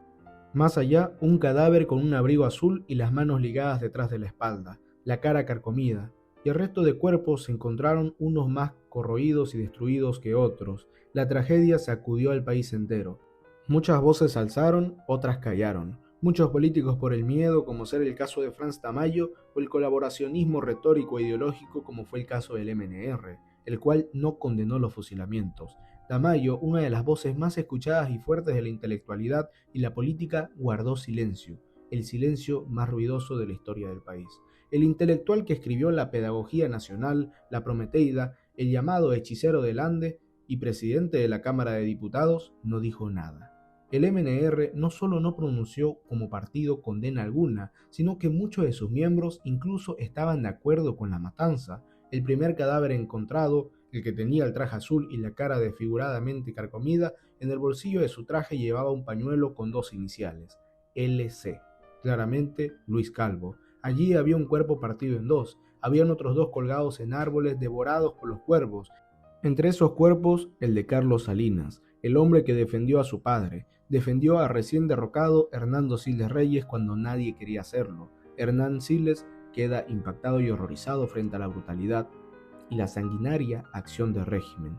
No podía creer que guardaba alguna relación con aquellos autores del crimen y aún peor, el partido al que pertenecía apoyaba dichos asesinatos con un silencio no de congoja, sino de celebración. Pero ahora llegaba el momento de la verdad, la prueba moral, la prueba ética, como el caso de Hochschild.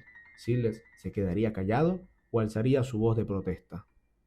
El diputado Siles en el hemiciclo pide la palabra y frente a la bancada atónita del MNR y los oficiales de Radepa rinde homenaje a los fusilados de Chuspipata y condena el asesinato de aquellos ciudadanos. El jefe de la Casa Militar, mayor Humberto Costas, busca a Siles para comunicarle el desagrado presidencial y pidiéndole una rectificación y retractación pública. Siles se niega a hacer tal cosa. Muchos de sus compañeros del MNR comenzaron a desconfiar de él. Los asesinatos de Chuspipata serían un punto de inflexión y alejamiento entre Siles y el régimen de los Radepa.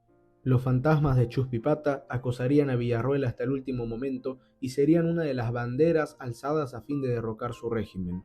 Llegaría el 21 de julio de 1946. A inicios de julio de aquel año comienzan manifestaciones en La Paz, manifestaciones que exigían democracia, la salida de los Radepa del poder y el retorno de los civiles a Palacio Quemado, acusando a Villarroel y a su régimen de fascistas. Villarroel, al ver cómo se desencadenaban los acontecimientos, piensa en renunciar. Estaba resuelto, sin embargo, es disuadido por su entorno, el cual lo conmina a no hacerlo y quedarse en el poder. En la mañana del 21 de julio estalla la rebelión. Grupos de civiles enfurecidos toman la dirección de tránsito y la municipalidad, sustraen armas y se dirigen a Palacio de Gobierno. Al ver cómo la turba se acercaba y algunos regimientos cedían, algunos radepas huyen por los tejados del palacio. El edecán del presidente, Waldo Vallivian, y su secretario Luis Uría de la Oliva se quedan con el presidente Villarroel hasta el desenlace final. Son acribillados, sus cadáveres lanzados y luego son colgados en los faroles de la Plaza Murillo, queriendo emular el destino que tuvo el dictador fascista Benito Mussolini en Italia.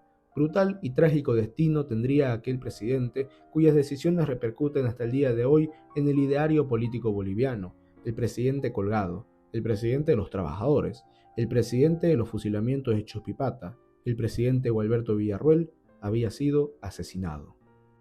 Referente al colgamiento de Villarroel, surgió un texto de más está decir polémico. En enero de 1948, Alfonso Finot, convencional del MNR, publica en Buenos Aires un libro llamado Así cayó Villarroel, donde narra cronológicamente los hechos ocurridos entre el 16 de julio y el 21 de julio de 1946, él siendo testigo presencial de los momentos clave de la caída del presidente colgado.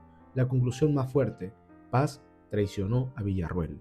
Finot asegura que en vísperas del colgamiento, Paz ordenó a Germán Morroy Bloch el corte de las líneas telefónicas que comunicaban al Palacio Quemado con las guarniciones del ejército, quedando Villarroel incomunicado y a merced de los manifestantes, muchos de ellos armados. Esto se habría realizado en complicidad con el alcalde de La Paz, por cierto, militante del MNR, dado que el edificio de teléfonos quedaba al lado del Palacio Municipal. Pero ¿cuál sería la razón de Paz para obrar de esta forma? Simple: resentimiento y estrategia. Paz no olvidaba cómo los militantes del MNR fueron expulsados del gabinete de Villarroel en 2 ocasiones. Paz se sentía solo, sentía que había sido traicionado por sus compañeros militares de Radepa, sentía que lo querían dejar a disposición de los manifestantes. En su mente, Radepa quería deshacerse de él y del MNR. El exministro Paz Estenssoro, al ser cuestionado por Finot, quien le dijo que cortar las líneas telefónicas sería sumamente peligroso para el presidente Villarroel, respondió lo siguiente: que se joda. Cortar las líneas específicas y dejar abierta la puerta del edificio de teléfonos para que los manifestantes entren y desactiven el resto de líneas. Pero ¿cuál sería la razón estratégica? Toda revolución necesita un mártir, todo movimiento necesita enaltecer a una figura víctima de los verdugos y los siempre enemigos de la historia. Paz Estenssoro creyó pertinente que exista un nuevo mártir. No bastaba con Bush.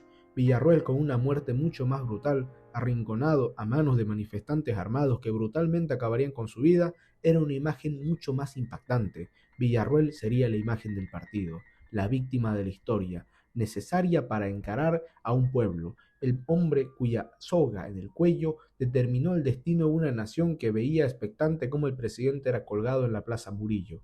Esa imagen el MNR no podía desperdiciarla, la utilizaría de manera política, era lo más óptimo, incluso hasta en su propia canción.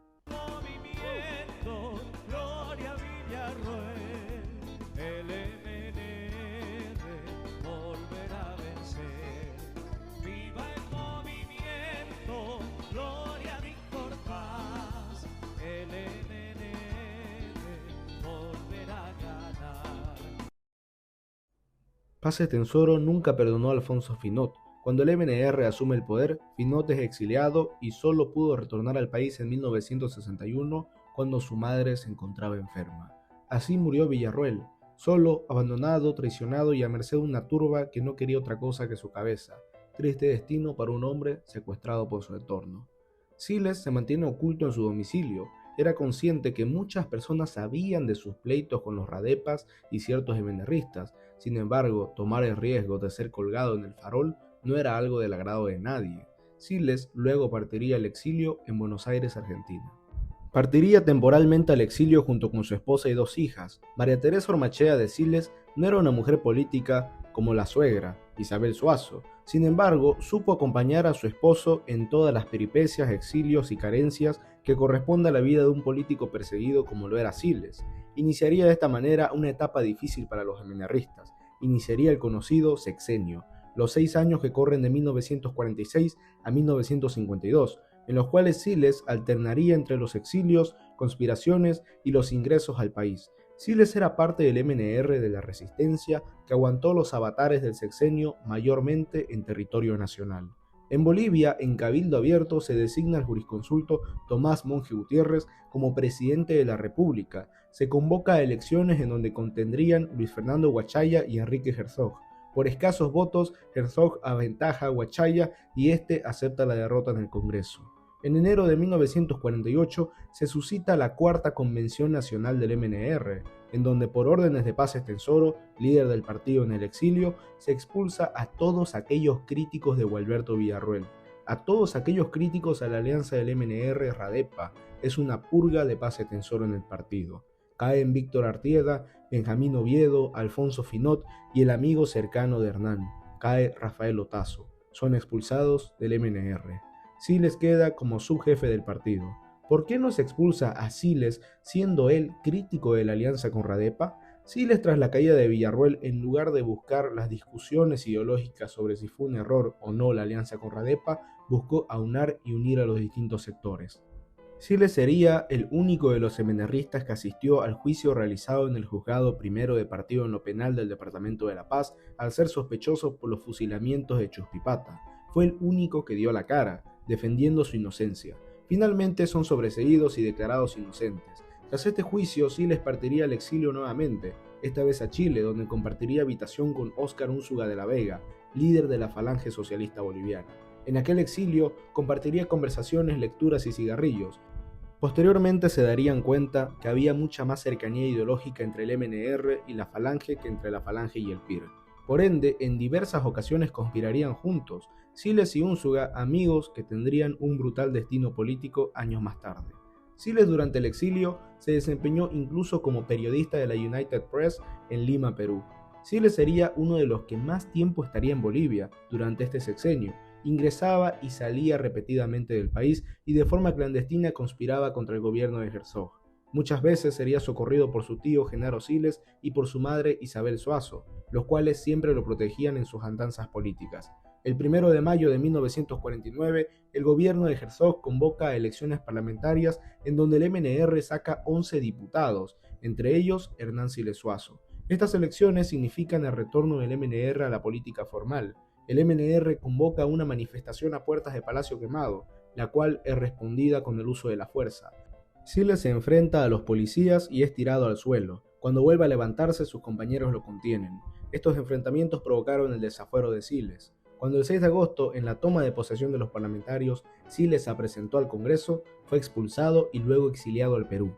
Herzog sería visto por distintos sectores como débil o poco pertinente para aquel momento histórico. Se alegó temas médicos, sin embargo los temas políticos predominaron en la decisión de presentar su renuncia a la presidencia de la República. Urrolagoitia, su vicepresidente, era percibido como una figura fuerte dentro del gobierno y como un presidente que podría combatir el derroche revolucionario que se avecinaba. Lo primero que realiza Urrolagoitia es arrestar a Juan Lechín, cabecilla de múltiples manifestaciones en las minas. Urrolagoitia mostraba un gobierno mucho más firme. Sabía que de cierta forma conducía a una causa que ya casi estaba perdida por los trajines de la historia. La revolución se acercaba. Su deber, atrasarla lo máximo posible. Durante la presidencia de Urrolagoitia existió una intentona golpista el 27 de agosto de 1949. Se suponía que la revolución tenía que ser dicho año. Unidades militares y grupos civiles en distintas localidades del país se alzan contra el gobierno de Mamerto Urrolagoitia. Además, los sindicatos mineros en actitud coordinada prosiguen con el golpe.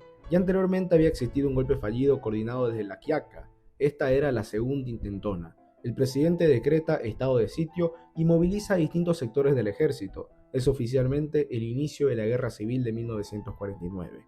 El primer gran tropiezo del movimiento fue el hecho de que la guarnición de La Paz se mantuvo leal al presidente Urrolagoitia. Aviones bombardean las ciudades de Cochabamba y Santa Cruz. Poco a poco van cayendo distintas ciudades. Los militares ingresan victoriosos y la guerra civil se termina. La revolución había fracasado. Tras la caída de Cochabamba en manos del gobierno, Siles, el jefe de la revolución, se refugia en la Embajada de México. Distintos líderes de la insurrección optan por el mismo camino. Siles, a pesar de su desafuero como diputado, el 9 de octubre de 1949 se presenta al hemiciclo, siendo la sesión suspendida ante el estupor de algunos y la alegría de otros. Siles es apresado, conducido a un recinto policial y enviado al puerto de Arica. El 17 de abril de 1951 vuelve a ingresar clandestinamente a Bolivia. Cuando efectivos policiales pretenden detenerlo, siempre es refugiado por sus buenos amigos, como ser José Luis y Carlos Johnson. Urrolagoitia ya ve cercano el fin de su mandato constitucional. Convoca a nuevas elecciones presidenciales. Víctor Paz se encontraba en el exilio en Argentina. Siles es el encargado de desarrollar toda la campaña electoral. Manifestaciones, charlas con campesinos e indígenas, a pesar de que estos no contaban con voto. Grafitis, discursos, entre otros actos proselitistas. Gran parte del resultado se debe a la campaña dirigida por Siles. Urrolagoitia, además, confiado en haber derrotado completamente al MNR en 1949, no solo no impide que el MNR presente candidatura, sino que le permite hacer campaña libremente. El candidato del gobierno, es decir, del PURS, fue el embajador Gabriel González Tejada, embajador de Urrolagoitia en Argentina, quien convenció a Perón para obligar a los MNRistas a salir de Buenos Aires y buscar refugio en provincias aisladas o alejadas o en otros países, un hombre que mantenía una estrecha relación con el general Perón. Además, secretario privado de Bush, era considerado un hombre muy cambiante y un político ciertamente gris que no despertaba la simpatía de muchos sectores conservadores. Mientras tanto, el MNR realiza su quinta convención nacional, presidida por Federico Álvarez Plata y con la presencia de casi toda la plana mayor del MNR. Se toma la decisión de presentar a Víctor Paz Estenssoro como candidato a la presidencia. El candidato a la vicepresidencia queda vacante. Se barajan los nombres de Rafael Vallivian o Federico Gutiérrez Granier. Hernán Siles todavía vivía sus últimos momentos de exilio en Santiago de Chile. Sin embargo, llegaría para presidir la convención. Sin embargo, dicha convención tuvo sus debates. Los antiguos militantes proponían dejar a un lado a Víctor Paz Estenssoro, quien se encontraba en Argentina, y postular a Franz Tamayo como candidato a la presidencia. Siles, para este debate, ya estaba en Bolivia y dirigiendo la convención. Siles señala que antes de tomar una decisión se consulte con Paz Estenssoro. Ya muchos delegados se inclinaban por la candidatura de Tamayo. Se envía un telegrama a Paz hasta Argentina en donde se le señala la posibilidad de que Tamayo sea una mejor opción y que su nombre quedaría como vicepresidenciable. Desde Argentina, la dirigencia menerrista en exilio señala que renunciar a Paz Estenssoro era doblegarse ante sus críticos. La respuesta de Paz fue tajante: si postulan a Tamayo, él no aceptaría ser vicepresidente. Durante este grave pleito político, la posición de Siles, como siempre, fue mayormente neutral y de conciliación, mientras que la dirigencia en el exilio exigía la candidatura de Paz y miembros del MNR como Walter Guevara, la de Franz Tamayo. Por cierto, Guevara Arce era el mayor promotor de la candidatura del poeta a la presidencia. Siles buscaba concilio. Tras el mensaje de Paz desde Argentina, la decisión estaba tomada. Seguirían adelante con Paz Estenssoro como candidato a presidente. Quedaba pendiente el nombre del vicepresidente. Paz busca que el candidato sea Lechín, sin embargo, este declina. Paz Estenssoro no veía con buenos ojos que Siles sea el vicepresidente, tenía cierto miramiento hacia él.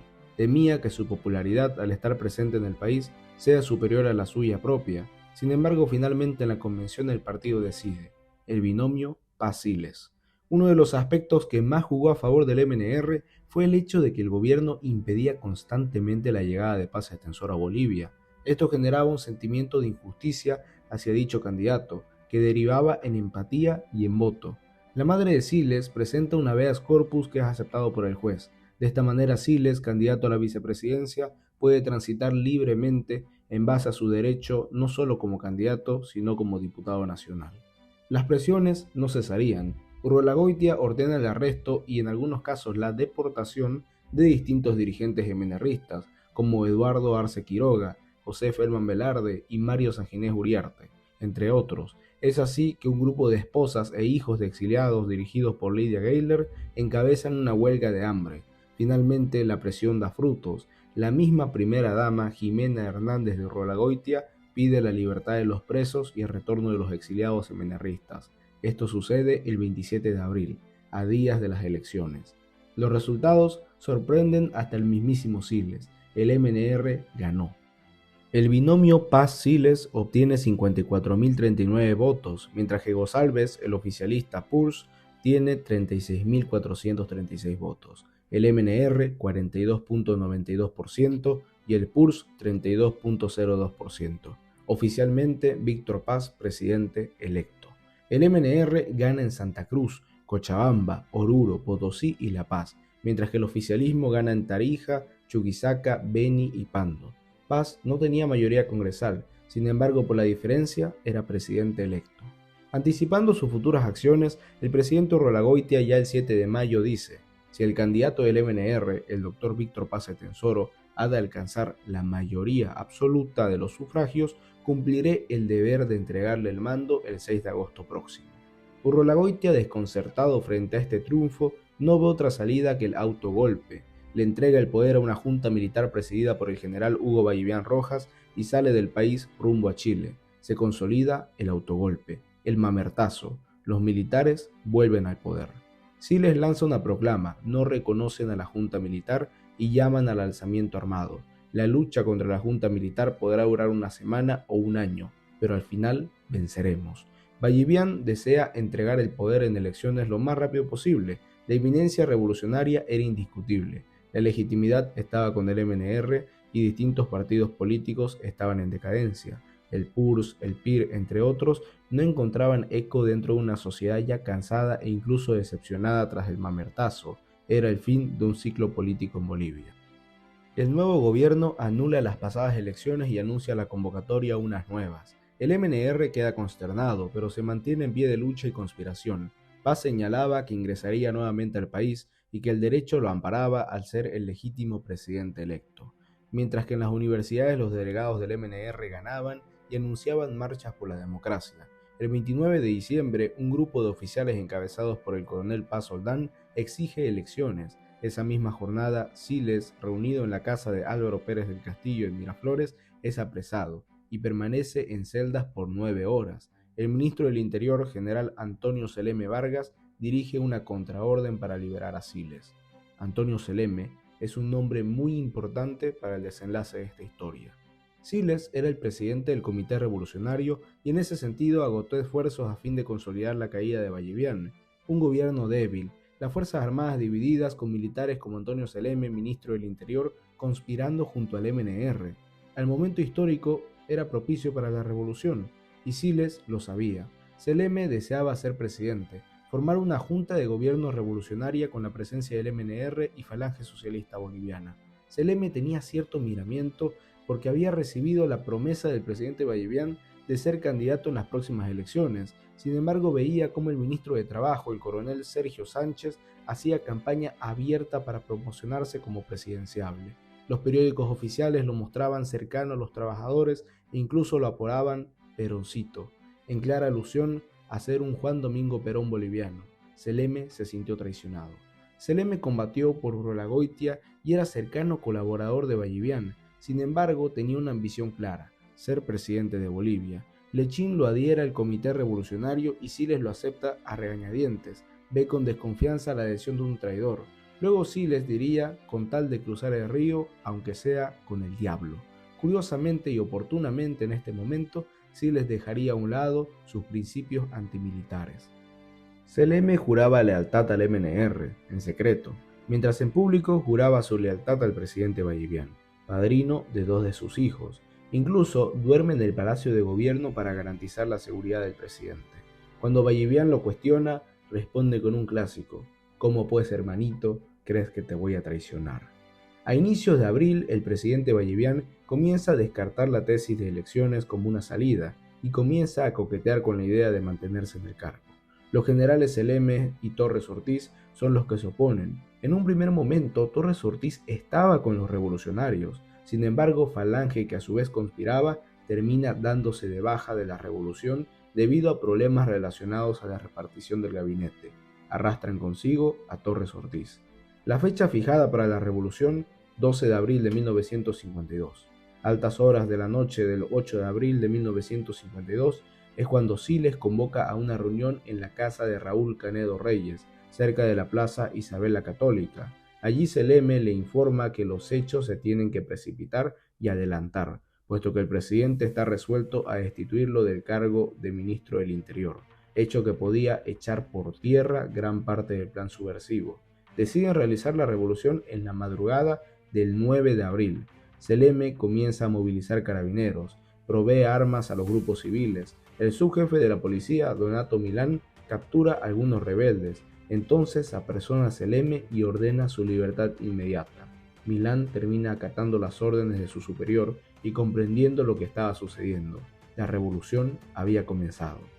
Unzuga de la Vega es invitado a formar parte de la revolución junto con Falange Socialista Boliviana. Sin embargo, decide tomar distancia de la misma.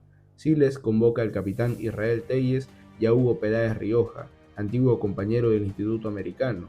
El capitán se encarga del arsenal y Hugo Peláez de tomar Radio Illimani. Siles envía a sus hijas y a María Teresa a refugiarse en la casa de su tío Genaro. Todo estaba planificado. Siles era consciente que era la mayor apuesta de la historia y de su vida personal. Si algo salía mal o la revolución fracasaba, solo habría un culpable: Hernán Siles Suazo. Siles mantenía contacto con Seleme desde la casa de Canedo Reyes. El general que defendería al gobierno sería Humberto Torres Ortiz, jefe de Estado Mayor General de las Fuerzas Armadas. Contaba en principio con algo de 6.000 hombres, de ellos 1.500 dentro de la ciudad. Seleme hasta la madrugada de aquel día pensaba que Torres Ortiz seguía comprometido. Sin embargo, nunca contestó el teléfono del cuartel de Miraflores, y lo siguiente que supo de él fue que sería el general que enfrentaría la revolución. Seleme es traicionado por distintos generales que en un primer momento estaban comprometidos con la revolución, como ser el general Crespo. A las 7 de la mañana, un grupo de civiles a la cabeza de Mario Sanginés Uriarte ingresa a Palacio Quemado. Ballivián no se encontraba allí, se encontraba en su domicilio. Mediante Radio Illimani se entera de la revolución y que Seleme lo había traicionado.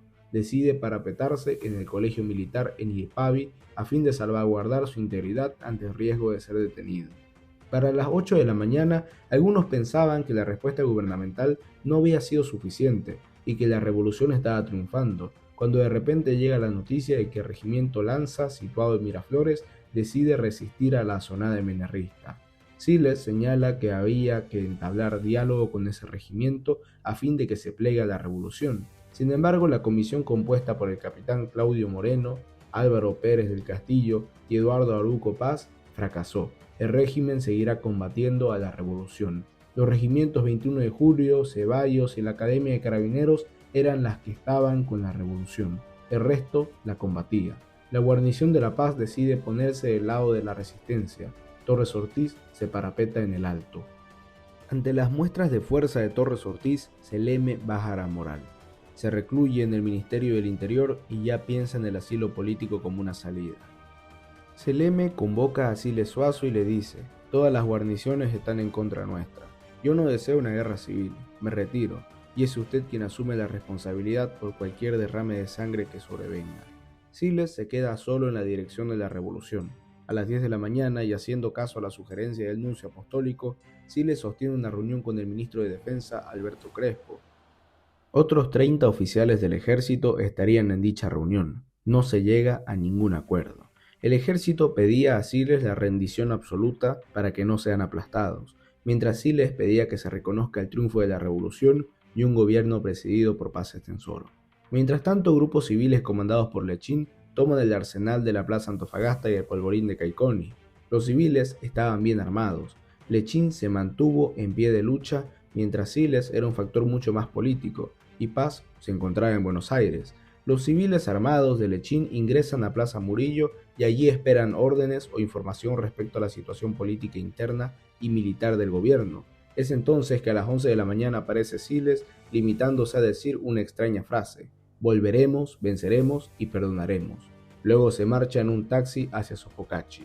Siles pretende tomar una posición más conciliadora, no evitar el triunfo de la revolución, pero sin embargo no triunfar sobre un baño de sangre. Personajes como él, López España, Adrián Barrenechea y Juan Lechín son claves en el triunfo de la revolución. Los revolucionarios controlan el centro de la ciudad, mientras que la resistencia domina las periferias y el alto. Encuentros esporádicos entre oficiales del ejército leal al gobierno y carabineros leales a la revolución son el primer saldo de víctimas de esta revolución. Mientras tanto, Seleme solicita asilo en la embajada chilena. A las 11 de la noche, Siles sostiene una reunión en la Universidad Mayor de San Andrés con todos los líderes de la revolución. El entusiasmo revolucionario queda desplazado por la triste realidad que mostraba cómo se acumulaban las tropas en el alto, para descender al día siguiente, y que algunas secciones de carabineros estaban desmoralizadas y a punto de defeccionar. Siles comienza la reunión con estas palabras: con el dolor de mi alma, debo decirles que la revolución ha fracasado. Se ha concentrado en nuestra contra todo el ejército nacional. Tenemos hasta este momento más de 60 bajas y no podemos seguir sacrificando al partido. Por ello debemos levantar las manos y rendirnos antes de hacer masacrar al pueblo. Como jefe de la revolución me responsabilizo de todo lo ocurrido y así afirmaré cuando sea llevado al paredón. Sin embargo, los presentes no aceptarían ese discurso derrotista, no aceptarían la rendición a la cual los llevaba Siles Suazo. Adrián Barrenechea, Julio Manuel Aramayo y Julio Pantoja insisten en conseguir la batalla hasta el final. Barrenechea fue uno de los principales conductores de la revolución, quien luego curiosamente no ocuparía ningún cargo de relevancia. Siles, al ver el verdadero estado de ánimo de los revolucionarios, decide ceder. No habrá rendición. Pero les dice: ya que es decisión unánime de ustedes continuar la lucha, que así sea, pese a mi desacuerdo. Vayan rápido a despedirse de sus familias y decirles adiós. Siles intenta contactarse con el general Torres Ortiz a fin de evitar el baño de sangre que se avecinaba. Sin embargo, no es escuchado, y por teléfono recibe una amenaza: no importa, mañana voy a bajar con mi regimiento y si alguno de sus compañeros dispara contra mis soldados, voy a ordenar fuego hasta aniquilamiento total. Siles se retira a casa de Fulvio Balón, en el automóvil de Waldo Cerruto, a fin de esperar al día siguiente. La ciudad padece un corte de corriente eléctrica. Siles no logra conciliar el sueño. Sabía que mañana se jugaba el todo por el todo. El 10 de abril a las 9 de la mañana, Siles se dirige a la universidad. Permanece allí buscando informarse sobre lo que ocurre a lo largo de La Paz. A medida que pasan las horas, el número de combatientes incrementa. Algunos sectores de la sociedad civil se plegan a favor de los revolucionarios. Siles, nervioso, no deja de fumar constantemente. Trata de transmitir confianza Sin embargo, lo cierto es que internamente estaba brutalmente impactado y preocupado por el devenir de los acontecimientos. Llegan los mineros de Muyuni y logran tomar el arsenal de Caiconi. Por primera vez la revolución comienza a verse triunfante. Hechos particulares marcaron el resultado de la revolución. En distintos regimientos existían soldados y oficiales descontentos, los cuales, si bien no se rebelaban o alzaban armas contra el gobierno, de forma pasiva se plegaban ante el menor acercamiento de los revolucionarios. En el fondo, muchos de ellos estaban de acuerdo con la revolución. Siles sigue buscando la tregua y conciliación a fin de evitar el baño de sangre. En la Nunciatura Apostólica a las 7 de la mañana del 11 de abril se efectúa una nueva reunión. Allí se acuerda un alto al fuego desde las 8 de la mañana al mediodía. También se llega a un pacto. Siles y Humberto Torres Ortiz se entrevistarían en Laja para un pacto de paz definitivo. Siles convoca al partido y pone sus condiciones para la tregua, entre las cuales se encuentra un gabinete conjunto civil-militar. Torres Ortiz llega con una hora de atraso, puesto que venía desde Huaki. El texto de Laja, firmado por ambas partes, señala textualmente: en la población de Laja, a horas 13:30 del día 11 de abril de 1952, reunidos el señor general don Humberto Torres Ortiz, jefe de Estado Mayor General de las Fuerzas Armadas, y el doctor Hernán Siles Suazo, jefe de la Revolución, acordaron, en aras de la pacificación nacional y a fin de evitar mayor derramamiento de sangre entre hermanos, lo siguiente como solución honorable y patriota: dar fin a las hostilidades a partir de este momento para ingresar a una nueva etapa de paz, concordia y unión. El doctor Siles, jefe de la nueva Junta de Gobierno, en común propósito con el general Torres Ortiz, comprometen su palabra para la inmediata convocatoria a elecciones democráticas en el plazo de 5 meses. El general Jorge Rodríguez Hurtado queda como delegado del Estado Mayor en función de coordinador entre el presidente de la Junta y el comando de las Fuerzas Armadas. En las ciudades del interior, los comandantes militares regionales entrarán en contacto por intermedio del Estado Mayor General con las nuevas autoridades designadas por la Junta. Inmediatamente conocida esta comunicación, todas las unidades militares, carabineros y elementos civiles armados deberán replegarse a sus bases. Firmado General Humberto Torres Ortiz, Dr. Hernán Siles Suazo. Siles de esta manera logra el cese de las hostilidades y evitar un mayor derramamiento de sangre, aunque muchos sectores revolucionarios están descontentos. Por ejemplo, Lechín, quien vio innecesaria la tregua, puesto que en su criterio la revolución ya había triunfado, y hacer una tregua era ilógico. Además pensaba que aquel ejército oligárquico debía ser aniquilado. En algunas bases, el pacto de Laja no fue bien visto. Sin embargo, mediante dicho pacto, la revolución consolidó la toma del poder político. Al descender del alto, Siles se percata que los tiroteos se redujeron y que muchas zonas ya están pacificadas. Es acogido por centenares de personas en Palacio de Gobierno y desde el balcón lanza arengas y discursos. Ha llegado la hora de las realizaciones y os debo pedir que sean dignos, en homenaje a tantos que sacrificaron sus vidas para que llegue este momento. Por eso les pido esfuerzo y serenidad y nada de desbordes. Somos demasiado pobres para seguir destruyéndonos. Más tarde, el Acta de Laja no sería ejecutada. No habría gobierno civil-militar ni elecciones presidenciales. El acta era meramente un documento que consolidaba la rendición de las Fuerzas Armadas y su oposición a seguir peleando esa revolución que ya daban por victoriosa. Sin embargo, dicha acta evitó un mayor número de bajas. Siles al día siguiente se acopla a la procesión de Viernes Santo, demacrado, cansado, pero como un feligrés más. Ahí marchaba el vencedor de la revolución. El jefe y estratega que hizo posible que el MNR llegase al poder nacional. Era una procesión distinta a otras, parca y más silenciosa, puesto que detrás de aquella procesión habían transcurrido 3 días donde decenas, centenares de bolivianos fallecieron. 3 días que marcaron el fin de una era política y el amanecer de un nuevo ciclo nacional que inauguraría al MNR como partido gobernante. Siles, luego de dicha procesión, se dirige a la casa de su tío Genaro, donde se encuentran María Teresa y sus hijas, a las cuales lo primero que dice es: «Hemos triunfado». Luego se acerca a su madre, Isabel, que no paraba de llorar al ver a su hijo finalmente triunfante, luego de difíciles y cruentos momentos que sin duda moldearon no solo la historia familiar, sino la historia nacional.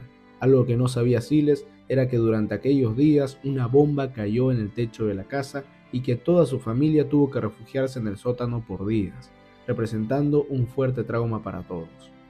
Siles estaba exhausto. Su tío Genaro, quien era médico, lo retiene y le pide reposar. Horas más tarde retorna a Palacio para posesionar a gabinete interino.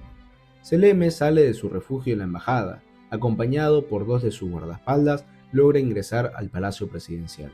Seleme ingresa prepotente diciéndole a Siles: «Hernán, he venido a que me entregues la presidencia». Siles con tranquilidad le dice: «Antonio, has perdido la oportunidad, te has asilado en la embajada de Chile, no has tenido confianza en la revolución, has perdido la presidencia. No puedes salir como Melgarejo a decir quién vive ahora. Si anuncias tu presidencia y que me has victimado, no la vas a pasar bien. Ni aunque yo renunciara a favor tuyo podrías ejercerla. El MNR no te va a dejar gobernar, el país no te lo va a permitir». Antonio le vuelve a reclamar: «No, tienes que entregarme el gobierno. Nosotros hemos hecho la revolución y yo he sacado a los carabineros». A lo que Siles, al ver la tensión del ambiente y cómo los acompañantes de ambos comenzaban a exasperarse, le retira a Seleme lo siguiente: «Mira, Antonio, no insistas, has perdido la presidencia. Es el pueblo de Bolivia el que ha salido a las calles a combatir. Han sido destruidos los militares. Aquí tienes la rendición de Laja». Seleme se mantenía en sus posiciones, tocaba negociar. La primera carta lanzada por Siles es ofrecerle al coronel César Aliaga, jefe de la policía y estrecho colaborador de Seleme, ser ministro de gobierno. Aliaga, quien estaba presente en el acto, acepta, mientras que a Seleme le ofrece la embajada de los Estados Unidos. Seleme, sorprendido, le dice: «Prefiero ser jefe de la misión de adquisiciones para el ejército en Washington». Siles le responde: «De acuerdo, te vas allí». Siles días después respondería a la carta de renuncia a la jefatura de la revolución que le había enviado Seleme días atrás con estas palabras, a fin de que el general Seleme no quede excluido de la historia. El desarrollo de los acontecimientos me exime de referirme a su renuncia, pero considero mi deber el expresarle franca y categóricamente mi convicción de que la patriótica actitud de usted ha hecho posible el triunfo del pueblo sobre la oligarquía. Las generaciones futuras apreciarán cuán grande fue la contribución del general Seleme al impulso inicial de la Revolución Nacional. Y esa fue la historia de cómo un hombre perdió la presidencia de Bolivia. Pero Seleme perdería más que una presidencia, perdería prestigio, ante los revolucionarios por su falta de determinación y ante los contrarrevolucionarios por su traición. Terminaría en diversas misiones diplomáticas, cada vez más alejado del poder político real. Termina hasta en Egipto. El MNR se olvidó de él, el país también lo hizo. Murió en 1979 sin mayores repercusiones en el ámbito político. Seleme es la enseñanza para los políticos. Cuando la falta de determinación impera, las exigencias de gloria deben dejarse a un lado. Tomar una posición y ser consecuente con ella es parte no solo de la política, sino de la calidad humana. Lechín en su biografía señala que de Palacio se colmó de oportunistas y MNRistas que, creyéndose dueños de la revolución, comenzaron a exigir cargos e imponer ideas. Esta no era una revolución del MNR. El MNR fue un factor más. El MNR fue un instrumento que estuvo en dicha oportunidad más cercano a los anhelos de dichos sectores triunfantes. La revolución del 52 no fue una revolución de MNRistas, fue una revolución de mineros, carabineros y trabajadores que ahora se encontraban eufóricos a las afueras del palacio, exigiendo un comunicado oficial al nuevo jefe de gobierno. Siles le pide a Lechín proponer nombres de ministros. Sin embargo, Lechín le dice que lo primero es hablarle a la gente de la calle y lanzar arengas en favor de la reforma agraria y la nacionalización de las minas. Lechín se percata que en el ambiente reina la duda. Hay incluso personas que cuestionan estas medidas. Es entonces que Lechín amenaza con salir al balcón, denunciar que el MNR no era revolucionario y continuar la guerra civil. Entonces, cuando Lechín decidido parte fuera, Siles le grita: «No más sangre, Juan, por favor, elige tú los ministros para defender tu posición». Esta escena refleja claramente las posiciones de ambos líderes y sobre todo la escala de valores de ambos. Siles mucho más conciliador y político, mientras Lechín más pragmático y revolucionario. Siles asume la presidencia de Bolivia, designa a Walter Guevara como canciller, César Aliaga como ministro de gobierno, Federico Gutiérrez Garnier como ministro de Hacienda, Germán Butrón de Trabajo y Lechín Minas y Petróleos. Muchos de sus consejeros quisieron endulzar el oído de Siles a fin de que se mantenga en la silla presidencial. Al fin y al cabo, él fue quien combatió en la revolución, él fue el que hizo la campaña en las elecciones del 51, y él fue quien negoció políticamente y logró el poder político. mientras Paz Estenssoro se encontraba en Buenos Aires, ajeno y lejano del peligro y los riesgos que tomaron los revolucionarios como Lechín y Siles. Sin embargo, Siles, comprometido con su palabra y en vista de que el presidente elegido en 1951 era Paz, decide dirigirse a las oficinas de la West Coast Cables, situadas cerca de Palacio Quemado, y lanza el siguiente telegrama: Víctor Paz Estenssoro, calle Charcas número 485, Buenos Aires. Urge tu presencia en Bolivia para asumir presidencia república. Siles Suazo. Como presidente, Siles ordena la salida de un avión militar a Buenos Aires. Aquel avión era manejado por un joven capitán revolucionario, quien había combatido valientemente en la Guerra Civil del 49, sintiéndose honrado de ser el piloto que traería al próximo presidente del país, al hombre electo en el 51. Aquel joven capitán se llamaba René Barrientos Ortuño. Así finaliza la primera parte de este documental. Finalmente, Siles con la banda presidencial en el pecho. Esta esporádica presidencia no sería la única, seguirían otras dos más. Sin duda, su padre, donde quiera que estuviese, veía atentamente cada uno de sus pasos. Otro Siles ocupaba la presidencia. Su tío Genaro lo vería como primer mandatario y aquel presagio de su madre Isabel se cumplió. Hernán Siles Suazo era presidente de Bolivia.